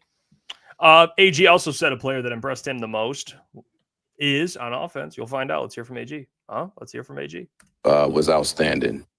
I give a lot of credit to the players on how they operated through that whole situation, and the trust and belief in what we were doing was shown throughout the game. There's a number of guys that stand out in that game, but the one guy that stood out more to me than anybody, and this is going to sound a little funny of me saying this, but is our quarterback. Man, for him to go through what he did and to be able to take this team under his wing and drive the ball and score the touchdowns that we needed, and make the critical plays that we needed to give us a chance to win that game was outstanding. He didn't blink. And that's the one thing that showed up more than anything is the leadership, the toughness, the ability to take a team on his back and go win a game was outstanding to see. So a lot of kudos to our quarterback. By the way, the shirt is fire. Seatbelt gang. I noticed that earlier today. It was great. Fire. But I don't know where they get these shirts because they don't sell them. No, I don't know. Like Dan comes out with a new shirt like every fucking time he talks at the media. We need to start coming up with them before they come up with them. We have to read their minds. Seatbelt gang. I mean, that's ridiculous. Now, what I will say is, you know what that is right there? That's AG. That's his head coach trial right there. Going to the podium, mentioning the quarterback. That's you know what that is, head coach-esque. That's what he's doing right there, giving credit to the quarterback. It's like he's right. I mean, he's the player that impressed everyone the most. I mean, there's not really much to add there. It's AG's a legend. He just is. He did a phenomenal job, and I'm glad that you put out that tweet and it did so well because I think people know the defense is good, but I think all the critics are even more quiet at this point. I mean, even the skeptics like myself and Klotz, we understand that this defense, I think they can put it together. They've shown that. So kudos to AG, but the way he described the quarterback, that's head coach. That's written all over. Yeah, I was thinking that as he was talking. I was like, this is like maybe not a PR thing, but as you're doing that, like as a head coach or like even for him in that building, all of those guys, like your number one priority is like you want your quarterback to have the most confidence in the world. And for Jared Goff to go home today and see probably multiple clips of AG giving him credit and being like, hey, I love it. After throwing 5 interceptions, like your offense, like that just helps your quarterback get, whether you're the DC or you're the head coach or the OC, whoever you are. Like if you hear that out of one of those guys, instantly Jared's like, all right, I can keep doing this thing. Like he has no stress, nothing. Like he knows that those guys have his back, which is what you want. Sees him in practice all the time too. Yeah. That was like the ultimate. That's like the ultimate respect for your DC after throwing 5 interceptions for your DC to be like, he played a good game. Kept going. Grit, Boone. Yep. Hey, peer grit. That's what that is. You know what else that is? Self-awareness. Well, let's start to count. How many times Boone has said that's Boone's word of the night, self-awareness. Counts at 2. Lines can be set 4.5. I might hit the over. Okay. You know what? We're about to find out if you have self-awareness, Klotzy, with your watch out list. I mean, find out. Klotz's watch list does it every single Thursday. Lets the boys know and the audience know who to watch out for, underrated players or maybe players that don't get the recognition necessarily on the opponent's team the Lions are facing. Obviously, I give out my impact players. Klotzy comes back with some players that Lions fans need to watch for, potentially making some plays. Got to watch them. Last week, I think you hit like every player. I'm pretty sure. Yeah, 3 for 3. 3 for 3. Who'd you have? 3 for 3. It was Kalen Bullock had the pick. Jalen Petrie made plays all over. Then Aziz Al-Shire. Petrie had a pick all over the place. So you had 2 guys with a pick, and then Aziz Al-Shire was all over the field. He was so good, the broadcast highlighted him twice. Yeah. Like they're like, who is this guy running down? It was Chris Collinsworth, I think. He's like, here's the guy. Look at him, sideline to sideline. The difference he makes. He listened to Klotz on Thursday. That's for sure. When he was prepping, he was like, hey, crunch time. 9:09, 9:15. We'll preview. We're about to find out if Dan Miller maybe listens to this segment because we got to watch out for these guys, Klotzy. Hold on. Stay with me for a second. Stay with me. I'm staying. Dan Miller. Hold on. Stay with me for a second, Klotzy. Why do you bring up Dan Miller? Well, watch out for these players. You get that. I don't know what's going on, Booner. There we go. And Weezy D313 had the honorable mention for us.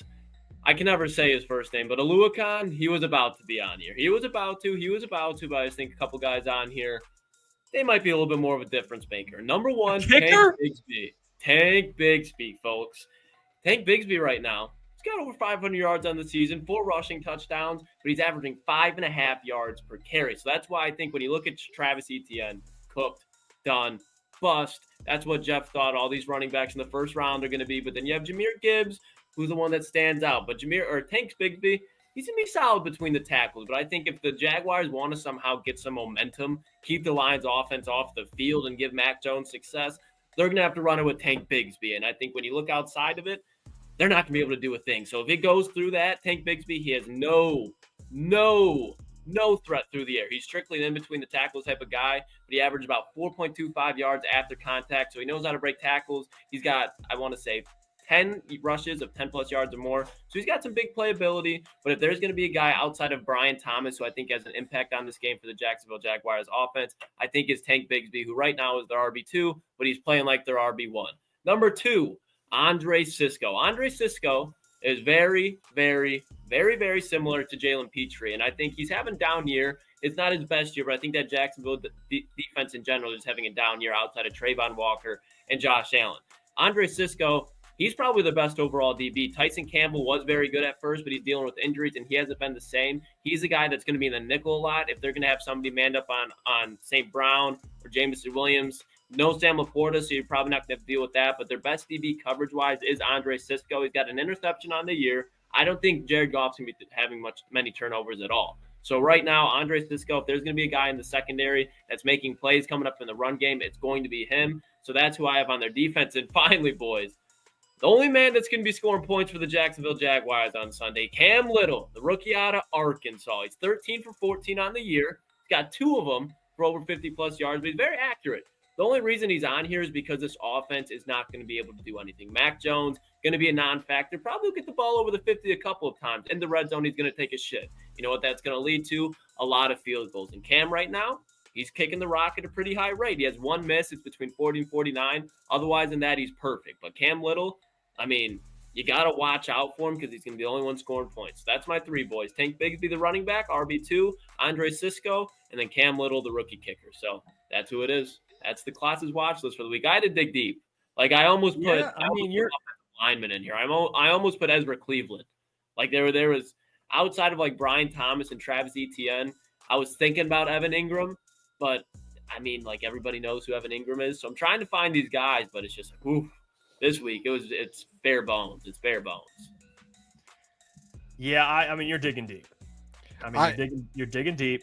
And no, go ahead, Boo. Go ahead. No, you're good. Keep going. No, it's all you, brother. So you put Cam Little on here. Cam Little got a big leg, though. Got a big leg, massive leg. So that is a fair point. Only probably going to be the only way of scoring points for them. To be honest with you. I saw ETN put in here. By the way, he said, "Good list, Klotzy. Far more creative than Goff and Za'Darius." That's tough, Jeff. It's tough. I will say, can I put a correction on the list? Go for it, Boone. Correction on the list. It's like, I think there's like an 80% chance Tank Bigsby does not play Sunday. That's an impact. He's been out of practice. He's been out of practice all week long with an ankle injury. They said that he wasn't even at practice. He wasn't even there today. So he wasn't no one saw him. So he has an ankle injury right now. The narrative still lies, Boone. That offense ain't moving the rock then. You ain't running Travis Etienne. Who do they put up? Dearness Johnson real quick, Jeff. Remember that game against would have loved to see Brian Thomas Jr. instead of Tank Bigsby. But I can't. The list isn't for the big names. You did Xavier McKinney. Otherwise, I said, Boone, we've been stuck on this one. That'll be. I know. That's why I'm confused on what your list is supposed to be about. This last week, I thought we were going to do one big player, one average player, and one quiet player that no one knows about. I thought we were doing the 1, 2, 3. And the list every week has been different. I'm trying to figure out where we're going with this. It's 3 players. I think Tank Bigsby, a lot of people know about after a lot of the year that he's having compared to more so because Travis Etienne is sucking. So that's why he's like the okay player. It's like the Jalen Petrie. Like, he's right there. Andre Cisco, he had a great rookie year. A lot of people knew about him. He's a Jaguars' best team, Dyson Campbell. Medium player, and Cam Little, a rookie. No one knows about Cam Little, rookie kicker. Who's talking about Cam I guess I just think, like, you're when we had – I'm over here learning here. You're teaching me a lot, because the list every week is a different type of list. So I'm just trying to figure out what am I to expect. I'm telling you who you need to watch out for, Booner. That's what I'm saying. Okay. Brian Thomas. No, don't have to look out for Brian Thomas. Don't look out for him. Not this week. Not this week. Okay. All right. Very good to know. Good to know. I run into this. Evan Ingram. Hey, I run into this problem too. I do, because I run into this problem because my impact players, I don't know if it's should I go who I think will make a big impact or should I do under the radar impact guys. I changed it. Now I just do who I think will make an impact. I'm not overthinking it. I mean, I'm not going to put on there, I don't know, Trevor Nowatzki. No offense. I think you've done a good job, Jeff. That's where I shifted it to. That's what I do now. Like I know Za'Darius and Goff. Shout out to ETN. Like that's who I actually think will make a big impact. So Klotzy's a little different. You're more under the radar. Occasionally, Xavier McKinney. I just would like some consistency. Xavier McKinney to Cam Little. Like Cam Little's a problem now. Hey, all right, I'm just trying to figure that. I'm trying to. Maybe he's a Pro Bowl alternate if he's not careful, Booner. You don't know. Not over Jake Bates. Wow. Hey, Pro Bowl, AFC, NFC. Still not over. Oh, I guess so. Yeah, fair. Yeah. Not all pro. Hey, Jake Bates after last week got that all pro between probably him. Yeah, I mean, there's not really kickers standing out this year. Justin Tucker's kind of wiping his ass a little bit. I mean, he's one of the goats, but not this year. I mean, that's fair. What about Josh Hines Allen? I mean, he's a good impact. Boom. Watch out for him. I'm just saying, man. Over Tank Bigsby, like we're out here looking. I thought we were doing one good player. Well, we're learning here, Boone. A lot of average players on that list. People, everybody knows about Josh Allen. We're trying to inform the people. If they don't know that now. I'm glad you were able to inform the people about Xavier McKinney. I'm happy. Oh, that's what I'm here for, Boone. That's what I'm here for. And Aziz. No. Hey, Jeff didn't even know who Aziz was. No, that's crazy. Not a ball knower. Then everyone knows who Aziz was. Chris Collinsworth. Yes. No. I knew about Aziz last year. Well, I don't have a hat, but that's. You didn't know him when he was in San I promise you, it was not. I've known about him. Yeah. I said. What'd you say? In my fantasy league that I'm in, my big league that I'm in, we do a defensive player. Aziz was my defensive player from week 1 last year. A fantasy draft, you knew about him. He was in my fantasy. He was my defensive player all year last year, and he was a dog. He got me a lot of points. Don't tell me they did projection points and you took the best defensive player. No, I knew who I looked at who's a dog, and he the first couple weeks you last looked year, at the dog rating. Yeah, the first couple weeks, I have my own rating in my mind for fantasy football, and I looked at it and I say, hey, he's at the top of Booner's list. No, I will. I knew who Aziz was since last year. I'll put that on my life. No, Booner did say that. I said it as soon as he said Aziz in the text message before the show. I said Aziz is a dog. He always makes me so mad. I'm like, I shut know. up. Aziz though. I was. No, it was. You can't say Aziz is a Xavier McKinney level. Like Aziz. No, but I'm still trying to figure out the Xavier. I got the text the first week. I said, hey, what are we doing here? Klotz said, hey, it's my list. I said, all right. You said I'm doing a great player, a medium player, and a bad, or no one knows. And now it's just in the moment, Boone. It's everywhere, man. I'm just. Hey, with more weeks, there will be more consistency, Boone. It's all right. Hey, let's only get better, right, Klotzy? Hey, let's bring in. We'll bring in Mike. There it is. We'll bring in Mike and we'll do this or that because every Thursday we do this or that for the game. I'm going to give you two different, more receiving yards, more tackles, more, whatever it is. And I'm going to give you two players and you guys are going to pick between those two players. All right. You ready for this? Let's see. Is Mike ready? Mike, I'm about to bring Mike in here. You cool? I'm ready. We'll get us four in here so we can get the squad. So let's bring in Michael Gentry. Michael Gentry, how you doing? Boys, sorry, just turning my mic on. There you go, Mike. What up, man? Hey, he's looking at those Eagles. He was feeling real confident about those Eagles. He even persuaded me to bet a Devontae Smith anytime. Who, me? Right now. Wait, me? I persuaded you to do that? Yeah, I was told to bet Devontae Smith. Yeah, it was first touchdown, but no luck. All right. This game's been brutal anyways, so I feel like always the primetime games that are always the most hyped up end up being just, terrible, boring games. Dan Quinn type of game. Yes. A Brian Robinson type of game. Come on, Boone. Frankie Louvu. Shout out. Commander Faith will stand up. All right, so we're doing this or that. Like I said, giving you two players. I'm going to give you a stat line. You tell me this or that. Who has more of this specific stat line, okay? And So we're going to start off. First player I got, or first, I guess, stat line I got is more sacks. More sacks. Who has more sacks on Sunday? Za'Darius Smith, Josh Hines-Allen against this offensive line. Oh, this is easy. Who has more sacks on Sunday? Flannel, did I just hear Frankie Lou? I love. Hey, everyone, give Flannel a happy birthday, by the way, in the chat. Everyone, drop a happy birthday. Happy birthday, GOAT. Absolute legend.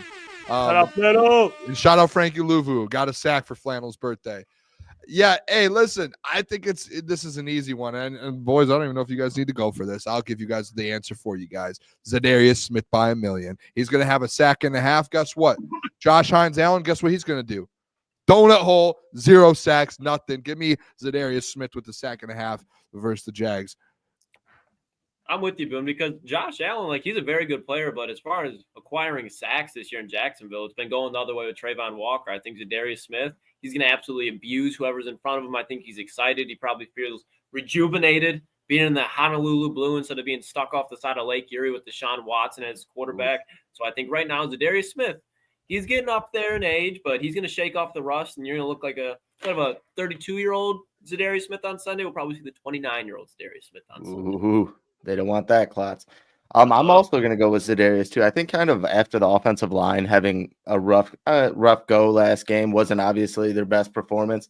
I think they're going to be kind of locked down come Sunday, and I don't really expect there to be too much noise from the Jacksonville defensive line, even though their edges are good. So I'm going to go with Za'Darius here, too. Jeff? Josh Hines. No, I'm going to go with Za'Darius Smith as well. I think Za'Darius gets a sack. I don't know if Josh Allen, even if he gets a sack, it's just what do you call that? I mean, they both get a sack. It's like when like you say that again, you cut out. Yeah, push. Push. Thanks, Mike. A push. Like a push. If they both get a sack, it's a push. So I win anyway. So I'm going Za'Darius Smith because I don't think Josh Hines-Allen gets 2 sacks against the Lions or a sack. I don't think he gets 1 versus the Lions, if I'm being honest. So I'm going to go Za'Darius Smith as well. But we'll see. I mean, I don't know. You're right. Trayvon Walker is probably the one to worry about more. So, but all right, next one. Who gets more receiving yards on Sunday? Jamison Williams? Oh, I know. It's going to be tough. Or Brian Thomas Jr. Who gets more receiving yards? Brian Thomas Jr., Jamison Williams. Can we start with different people every time? I'll start this time. I mean, honestly, the way the Lions season has been going, there has been a lot of wide receiver ones that have stepped up and kind of cooked us.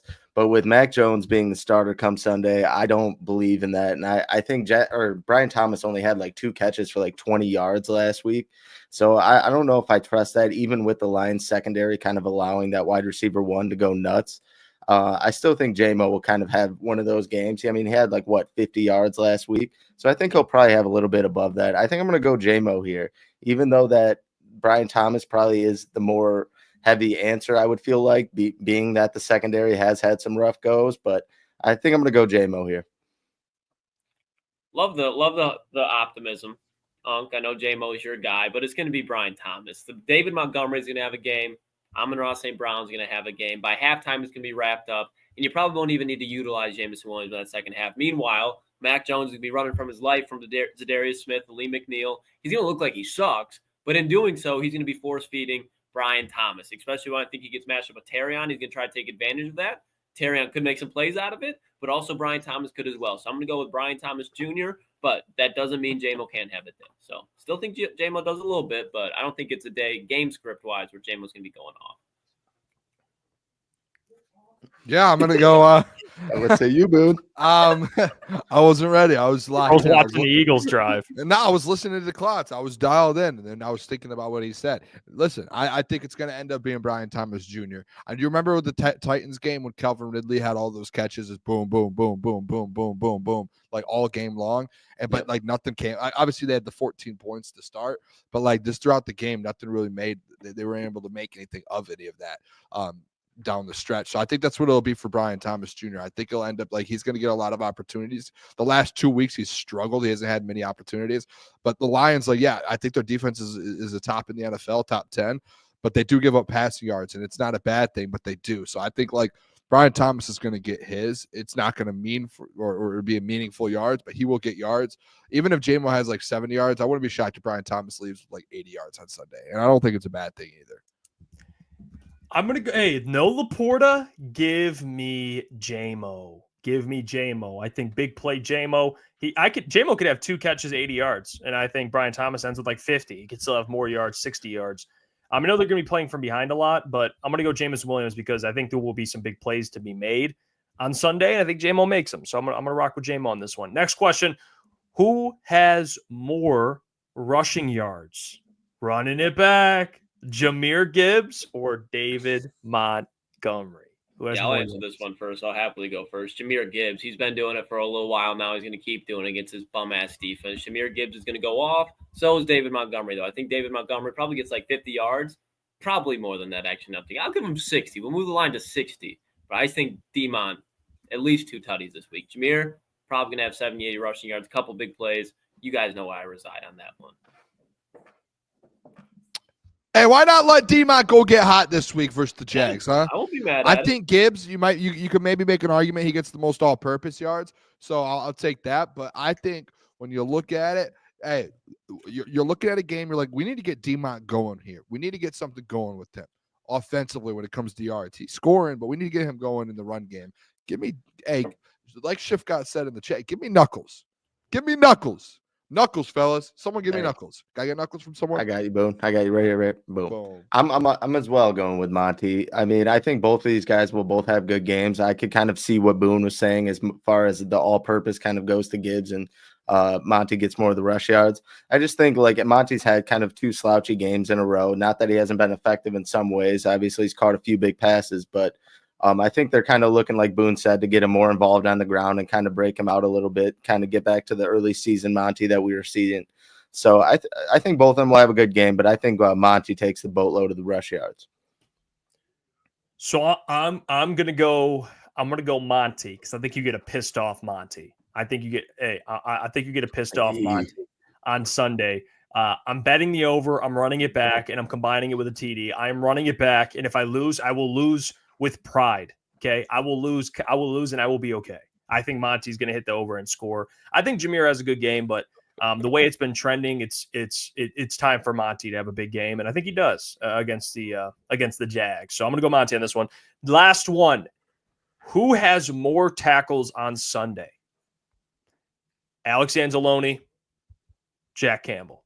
Who has more tackles on Sunday? Someone else go, please. Why, Boone? Someone else has to. I can't stop laughing. Someone else has to go, please. What are you laughing about, Boone? Hey, lock in. Switching these cameras. Dude, it's not me. It's Klotz, dude. Okay, I think these two will be close, but you've kind of seen Jack Campbell and Boone. You've talked about it more on the last 3 pregame shows that we've done and kind of leading on to Sundays that Jack's kind of taken that step forward and, you see him being a leader out on the field. I think these two will be close in tackles, but Jack's just seemed like the last 3 weeks he's been everywhere on the field. So I'm going to go with Jack here. That's cute. Did we forget who the best linebacker on this damn team is? It's Alex Anzalone. He's been down. He's been beat up by this narrative that Jack surpassed him. Love Jack, by the way. He has. But there's a game he's going to go off, and I think if it doesn't happen this week, boys, I'm gonna put down the sword. I'm gonna say you guys are right. It's arrived, but I don't think it happens this week. Alex Anzalone, he gets more tackles. That's tough, dude. That's a tough look. And I think it's obvious, statistically wise. Houston, 7 tackles for Jack Campbell, Anzo 5. Green Bay, Anzo had 6. Jack Campbell had 13. Tennessee, Jack Campbell 11, Anzo 5. Minnesota, Anzo 8. Guess who? Jack Campbell 7. Dallas, Jack Campbell 7. Alex Anzalone 3. It's been a Jack Campbell show. Jacksonville's different. It's not different. Listen, it's been the same thing for the last 7 weeks. Jack Campbell has been going out there and dominating. This isn't easy. Like if I had to put if I had a house and I could put a house on it, I'd put a house on Jack Campbell to have more tackles than Alex Anzalone. Nope. Wrong. I will go Jack Campbell. I will go Jack Campbell. Thank you, Jeff. Yeah, he's been a tackling machine, and I don't think that changes on Sunday. I think this game, both linebackers are going to lead the team in tackles. I think the linebackers are going to be all over the Jacksonville Jaguars. I just think so. The run game, say it's going to struggle. We'll see if Tank even plays, but even if he does, it's going to be. What did you say there? Say that again. Sorry. Well, per Booner Insider, if Tank doesn't play, then I was talking about. You said they're going to be the linebackers will. Yeah, I think the linebackers lead the team in tackles. Both of them. Like it'll be 1 and 2. I think the linebackers are going to wreck this game. Just them two. So, why do you agree with that? This is ridiculous. This is what are we doing? This is just I did that while Mike was talking. He fought through it. Honestly, I could barely even hear. The meat missile, I guess it does apply here. Damn, Jesus. All right, yeah, good job, man. Hey, good job, fellas. That was fun. Good job on the this or that, Hefe. Good question. Yeah, that was a great one. Junior and Jameson Williams that was one that I would come up with as well. So I like that one. I mean, I was just looking to kind of double check. I was going to see if I had another one to throw in here, but those lines were the exact same. J-Mo and Brian Thomas are both at 44.5. Wow. Honestly, take the over on both. Parlay them. Did that all off the dome. Parlay them. Didn't even know that was that close. Who throws for more passing yards, Mac Jones or Jared Goff? Bro, I mean, think about it. He threw 85 against the Titans, and they were just dicking him down. Probably the same thing as Jacksonville. Yeah, I mean, yeah. Okay. Just gonna keep replaying it. Hey, Boone's having fun with the buttons. You could tell he's having. He found out he's got a new toy. That's why he's not locked in. He's just testing out all the new sounds we have. He's testing the soundboard. Look at his face. I swear, his face. He's like, what? This is just. I'm done. Hey, Jared Goff's at 222. Boone. Passing yards for the game. That's his yards. Yep, 222. Interesting. Maybe I'll take the over. Possibly a legacy player after last week. Never know. Hey, first get to it Sunday. I never know. I almost took him last week for a legacy player. I actually tweeted out, and I guess we might be able to pull up the tweet. It was probably one of the most honestly, if I'm being dead honest, what's that one Twitter page that's like old takes exposed or something? What is that? I think you just said it. Is that what it is? I'll pull this tweet up. I tweeted right before the game. It's kind of embarrassing. Here it is. I'll share my screen for the people. I just realized I did this the other day. I was going to do Jared Goff as my legacy player, and I tweeted out this before the game. I said Jared is about to eat, roof open, outdoor golf, MVP golf. That did not age very well. MVP golf. That's good stuff, though, Boone. Hey, I just realized Boone. Yeah, hey, self-awareness. Yes, huge. Yeah, accountability, Boone. Accountability. We're about to find out. We're about to find out if I have to take some accountability here. It's halftime. It's a gritty game, huh? 7-3. Eagles had like 3 chances in the end zone and just couldn't capitalize. They had Devontae Smith open 2 times for all the anytime touchdown scores. I think you guys said you were. He was open twice. And don't bring that shit up. I saw. Hey, but this is Philadelphia. They're not a physical ball club now. All right, they want to get in these shootout games. Washington, Dan Quinn, gritty. This is not a fight that the Eagles want to be in. So you boys, hey, game's not over. I'm confident right now in my Durs. I think they're going to ride out of Philly with the W. Yeah, is Terry McLaurin playing? I don't know. He hasn't seen The Rock once. Quinyon and DeJean are bracketing him a lot. Dude, Quinyon. He hasn't been targeted once. Hey. You see Reed Blankenship and Cooper DeJean on the field at the same time. Your offense better run. Mike Sanisville. Mikey credit on that Sandersfield's balling. Mike Sandersfield. Balling today. Mikey. He's two big pass deflections, huge. The second Michigan. one was touchdown. Michigan, You know man, Boone. who's elite in this game? Who? Treyway. Treyway. Like Is that his 6'9". name? Tressway? Isn't it Treyway? The punter? Tressway. Oh, I thought it was Trey. I always You loved wrote the Trey. Treyway like it's a 6'9" song at the cost. Treyway. I always thought that's what it was. I loved it. Now I don't like him as Booner, much. did you like 6'9"? No, not really. He had like one good song, and it was just because I've been very vocal about this. I like music sometimes just based off the beat. If you have a good beat, I can vibe to it. But if you have a bad beat, there was like one or two songs of 6ix9ine. I didn't listen to the lyrics. It was just good beat. Good, and he doesn't even make the beat, so it's like it's not really. It's not really him. To be fair, we were out to eat the other day, and like 7 songs in a row come on. Every time a song starts, Boone's like, "Oh, I like this one. Oh, I like this one. Oh, I like this one." Good. I love good vibes music. Like just that's what he said. Good vibes. Yeah, I don't even know some of the songs. They were just good music, man. I just love vibing a little bit. Good beat, good tune. I'm all in. Good tune. Yeah, 6'9". Geez, that what a degenerate. Yeah, get him out. Get him off my screen. I don't want to hear his name. All right, get him out of here. Oh, I didn't bring him up. Is it Tressway? I might have been way off on that. I yeah, promise. it's Tress. At least Tyler Chevet said Tress is pronounced Trey in French, so I was there. We speak English, not French. I thought he's French. I thought he likes to be. I thought he likes the French. It's the most douchey comment I think I've ever. He shut it down real quick. We speak English, not French. Sounded so racist. Yeah, it sounded. I know. That's kind of fucked up. I don't know. I don't like the way you said that. Hey, I looked up. And by the way, Boone put this in prep. I love it. Amon-Ra St. Brown this year. You guys think he ends up all pro? No. Real quick, before you guys answer, real quick, I'm sorry to cut you guys off. Just before you guys answer, I do want to just preface with this. I put it in the prep. He is second in the NFL in touchdowns currently. Yeah. He is 9th still in total catches, and he's only as bad as yardage as he's played in the NFL. He's still top 25 in yards in the NFL. So he's 10 in 2 categories.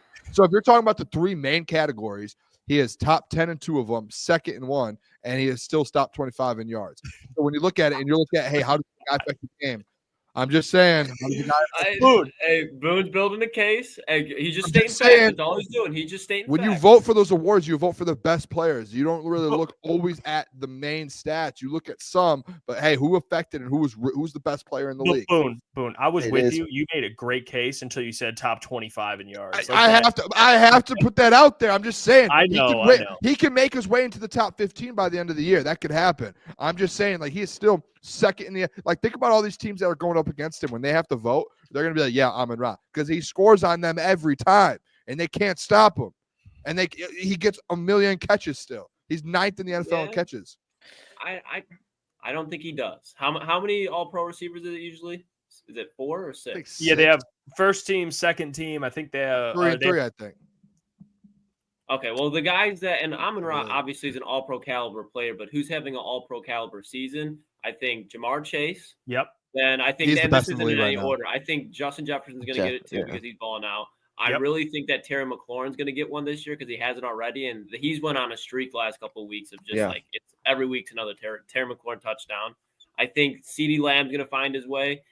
The one that I think he could, if Amon-Ra, he might be able to get the 6th one, but I think Drake London's due for one. And then if I had to pick one more, God, it's tough because it's open. It's open right now. I don't think CD will get it with Cooper Rush, though.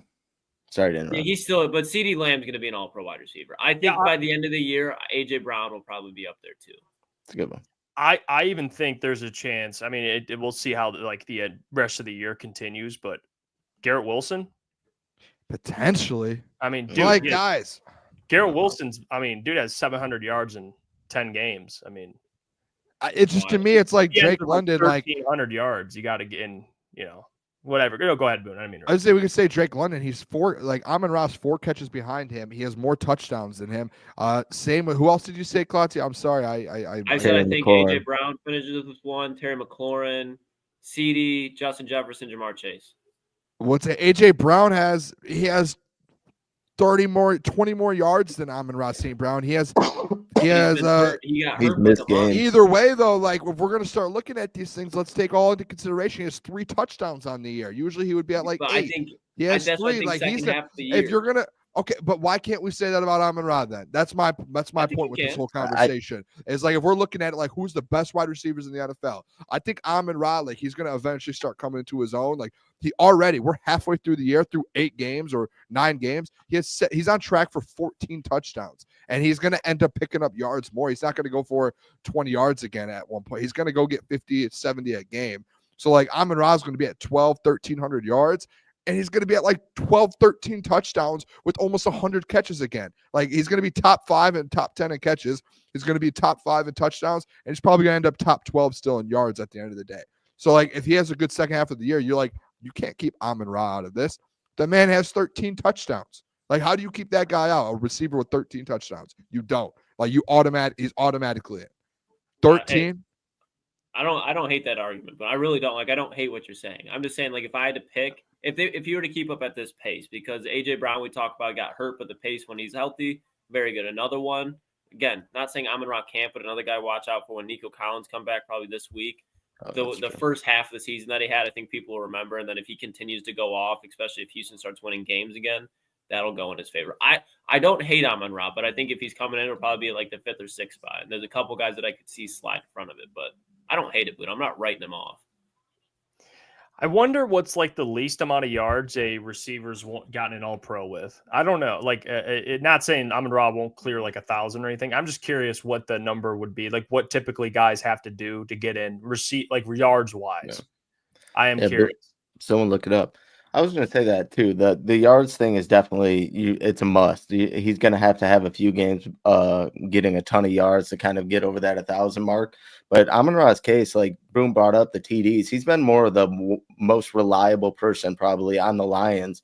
Maybe you could say Monty as far as scoring once it gets into the red zone. So I don't think that's going to stop. Like I can consistently see Amon-Ra St. Brown getting in the end zone moving forward. So that's definitely going to help his case. He just needs to have a few games where he has a couple 100-yard games. And then, even on the off games, it's going to have to be probably like 60 to 70 yards and kind of just stack those games up. Don't get me wrong. He can have an off game here and there, but you're going to need to stack up some, consistently a few 100-yard performances to kind of get in there, I think. Tyler just brought it up that I want to make sure let's see.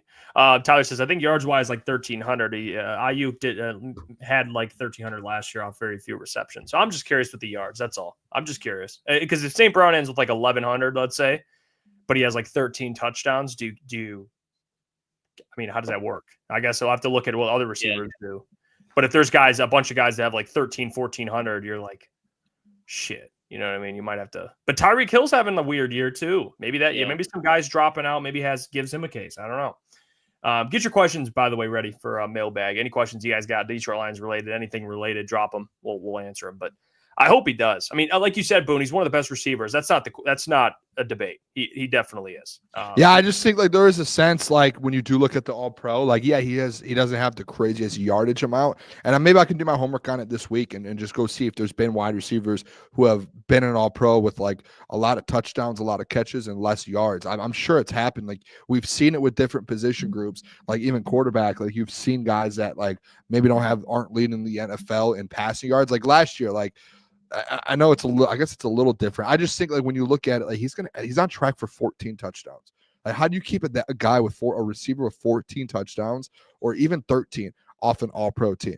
Like that's crazy to even think that's a thing. Let me look who last year. Let me look last year to see who led the NFL in receiving touchdowns. Like I'm genuinely interested. Guess who did? Mike Evans and Tyreek Hill with 13 each, and CeeDee Lamb with 12. And Amon-Ra right now is on track to go. What was Mike's yardage? I'm not saying. I'm curious. No, Mike was over 1,000. He was 1,255. Yeah. Okay. So, I mean, Amon-Ra still is probably on track for 1,255. Mike Evans only had 79 catches, and Amon-Ra is probably still going to have over 100. So it's like I don't think it's that crazy. And Mike's probably, I don't know if he was an all-pro last year, but you wouldn't sit there and be like, not consider him for an all-pro team with that many touchdowns and what Mike Evans does for that team. Like, you're still like, I think there's the part of taking into consideration too, like the JMO resurgence, like the Jahmyr Gibbs, like all of that, like all the playmakers on his offense, like that was always going to take away from the yardage. Does that mean he's not an all-pro player? No, he still is. He just has different other pieces around him who are going to take some yards away, but he's still getting 14 touchdowns. Like that is insane. That's what he's on track for right now. We're halfway through the year. He has 7 already. It is crazy, but real quick, that 2 Falcons receivers are top 10 in yards. I didn't even know that. They're now Mooney. Good for them. Does anyone remember what Amon-Ra's over/under was to start the year as far as receiving yards go? Wasn't it like 1,500 or something wild? I don't know. I know we did our prediction and we had all 1,500. I don't know what his was. I believe it was lower because we were like over. Like it was like something like maybe 12 or 11 something. And we were like 12. I don't want to say. No, I want to say that he was the one that we were kind of split down the middle on, and 2 of us went under, 2 of us went over, and then the running backs were really low, and that was kind of consistent as far as we were all taking the overs on the running backs. I don't remember. We'll have to dial back on that. Because I guess the emergence of JMO early kind of stole a little bit of the thunder because because JMO's balling. I don't know. He might get right back to that form, but in Sam Laporta being injured now, I don't really know. I think Amon-Ra could easily go out this week at 100 yards. I said it last week. I'll say it again. I just keep saying it. 100-yard game. I mean, say it till he does it. Yeah, I'll run it back. I'll run it back. I think Jameson Williams is still on track for 1,000. What's he got now? That's on. I'm not trying to do the math real quick. Because he's got. He's got 414 on the year, and he's played how many games? 7. 7. So 414 divided by 7. Bingo, bang. 59.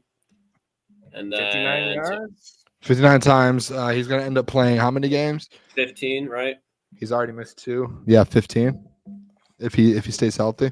So that's 885. So no, right now he's just under. That's right where we thought he'd be, though. Yeah, but we didn't take in the 2. We thought 17 games. We didn't think he was going to play 15. Probably would have hit the 1,000 if he wasn't suspended. He for sure would have hit. 1,000. Yeah, he would have hit 1,000. He would have hit. He still might. You never know. He still could. It's just the 2. It takes 100+ yard game to put him right back on track. For sure. That's double his average. Hey, might happen this weekend, Klotz. Might be, but Brian Thomas get more yards. Yeah. Can I ask a question to the fellas? Mike tried to get him. I know. He tried to get him. Can I ask a quick question to the fellas? I have a live boost here. I was gonna do this, and the chat would love the chat to be involved. I'm doing Saquon live 100 all-purpose yards. He has like 70 something right now, so he needs like 30 something more. And then who should I do for a touchdown? I'm nervous to do Saquon because he's gone like 4 or 5 games this year with no touchdown. Do you want like a safe one? I want a lock. I just want to. I would probably do Hurts. I would probably. Does he get to the goal? Do they get to the goal line now? When they've been inside the 20, he's been running a lot, and it seems like every week they're inside the 2 at least a couple of times. Or do you think they're going to pass a lot and AJ Brown's? I don't, because he's throwing the ball like shit. Like, he can't throw the ball tonight for whatever reason. All right, so I have this. Saquon. You guys voice your opinions. I'm going Hurts. There's no more opinions. The game, the half's about to start. So I'm going Saquon 100 all-purpose. Jalen Hurts anytime, boosted to plus 398. Locking it in. Boom. Yeah, that's pretty good. I'm trying to see. You're going 100? I did 100 all-purpose. He only needs like 35 more, and they're down, so he's going to have to. He's going to, whether it's pass or run game, that you have to get Saquon involved still. And then Jalen Hurts anytime. Because I was even looking at it earlier. I think Jalen Hurts is 9th in runs inside the 10-yard line. Dude, and Jalen Hurts. Saquon was like 7th. Look at this, dude. This was shocking to me when I was looking at the game today, just trying to figure out like who to bet. Jalen Hurts the last couple of games. Last week, 2 rushing touchdowns, 1 the week before, 3 the week before, 2 before that, 0, 1, God 0, damn. 1. The last 4 weeks, he has 5, 6, 7. He has 8 rushing touchdowns in the last 4 weeks. Yeah, I didn't even realize all that. crazy. Yeah, I feel much more confident in that now. 8. Especially if he can't throw, bro, he's gonna try to make plays because he doesn't do it often. He has in the past, but he can break off like 30, 40-yard rushing touchdowns. Yeah, he almost ran for one in the first half. Yeah. I need a Saquon. Did you guys know that Jalen Hurts got injured before half? He's obviously back out there though. Yeah. He doesn't look right. AJ Brown cooked. I didn't see who the corner was, but cooked him on a comeback, and like Hurts just. Maybe he just can't throw. Maybe it's like his hand or something. It almost looks like his hips. I could be wrong, but like when he was throwing the ball, like his hips didn't want to turn. I'm no doctor though. I'm no doctor. I'm no doctor. Yeah, I'm doing. I had to use my boost. I tried to use it. I tried to place a different bet, but it locked out. So the only thing that was available was TDs. I just did Saquon. You didn't ride with the Jalen Hurts. That is crazy. Yeah, I just did Saquon. We just said Jalen Hurts.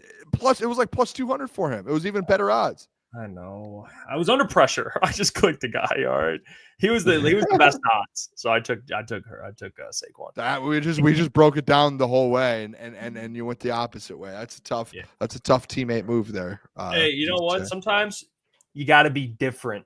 Boone, you know what the difference is? The crowd. That's tough. I thought he was going to come in my foxhole. He's not going to because he's an Eagles supporter. All right, the Durs supporters they know. I had Hurts. Supporter, I don't know about supporter. Why don't you cash out and do it? They're better. No, there's no bet. You were riding high, especially after the loss last supporter, week. I'm not a fan of the Eagles. All right, they are better than the Commanders, though. That's wrong. That's false. Not from what I'm watching right now. I don't want to act like they're. I'm like they're my team or anything like that. But they're better than the Commanders. Absolutely. By the way, Xavier D said Foxhole is not an expression. He said Foxhole is not an expression, Booner. It is. We have confirmed Foxhole is a confession or an expression. It is indeed. That was confirmed. The Foxhole is. When I said it last time, I forgot to say Fox. Yeah, that's a key word. That was probably the biggest word you could miss. You gotta say Fox. Hey, sometimes things happen. Sometimes you slip up. It's all good, Laundry on DeJean. I'll say it probably shouldn't have been. Yeah, I was gonna say that too. Yeah, I honestly I almost bet Zach Hurts TD. I don't know. Why would you not do Jalen Hurts? That's gross. I just got a feeling. How many does he even have on the? I have a feeling. Okay, the feeling. Yeah, Boone. He gets those you get just the universe sends you something. I don't know. Ertz. I'll check for you. In Philly, Ertz. Come on. He only has 1 all season, Lucas. Yeah, he has the same amount. I have the same amount as Brock Wright. By the way, can we talk about the Brock Wright thing? The fact I was looking at it today, Brock Wright has 50 yards all year, and 30 of them were in one game. So this man just does not do anything besides block, which I love him. I didn't mean that in a negative sense. I meant that in he doesn't give you a ton of yards. He'll give you 4 yards one game and 0 for the next 4. I know. Let me get to my point real quick. No. Klotz, I want you to let me get to my point. Now, looking at the box scores, seeing that Brock Wright just does nothing offensively outside of block, the fact that the 1 week out of the whole season, Klotz is like, Brock Wright today, the man's done nothing all year. And then the one day that Klotz is like, give me Brock Wright, the man gets a touchdown. That is crazy. That is magical. We're doubling down this week. Don't be smart. Be smart. Boom. Yeah. Oh, no Sam Laporta. No Sam Laporta. Yeah, good. Love it. Good point. All right. There we go, man. By the way, Austin Eckler guesses wide receiver 1. All right, Terry McLaurin stinks. He ain't all. Terry McLaurin's not in the game. Don't say that about Terry. Come on. He's not in the game? I have no clue. Should be. You wouldn't know. The guy's MIA. So pipe down. I mean, hey, they're winning the ball game, Jeff. Yeah. I mean, he's getting locked down by somebody. So I hope he scores. He's going to score a touchdown this next play right here. I'm being 6 touchdowns on the year. I couldn't say that word correct. You know what? I was just gonna say that. So you know what, Klotzy? We were. How do you say it? How do you say it, Jeff? Facetious. Facetious. Now you got me fucked up. Yeah, Facetious. Yeah, no, you know what? This is why we talk sports. All right. But you know what I was going to say, though? Very fine player. I'm mad because a lot of these professional betting guys that I follow are like fade. Eckler? No, fade Terry McLaurin today. Oh, Terry. And I took him in a parlay. I said, I'm doing it my way. And then he's doing nothing. So maybe that's why they're professional betting guys. I don't know. But hey, appreciate you all. Great show today. Appreciate Dion as well. We'll be back tomorrow. Big show tomorrow. Oh my God! You just Terry McLaurin. Big show tomorrow. He just threw it at his goddamn knees. They got Slay on him. That should be barbecue chicken, Terry. Hey, make a catch. You get paid. They got Unc Slay on him. All right. We'll see you guys tomorrow. Hey, great show tomorrow because you know why? We're doing our pick'ems. Oh, I got a rebound. And we're talking Lions, Jags, baby. And guess what? Boone, you're going first. Why'd you give up who's in first place? No, that was just like that. Why are we not? Why are we? Be smarter. Why are we? No. We know what you picked. We lost a lot last week. Yeah, I didn't.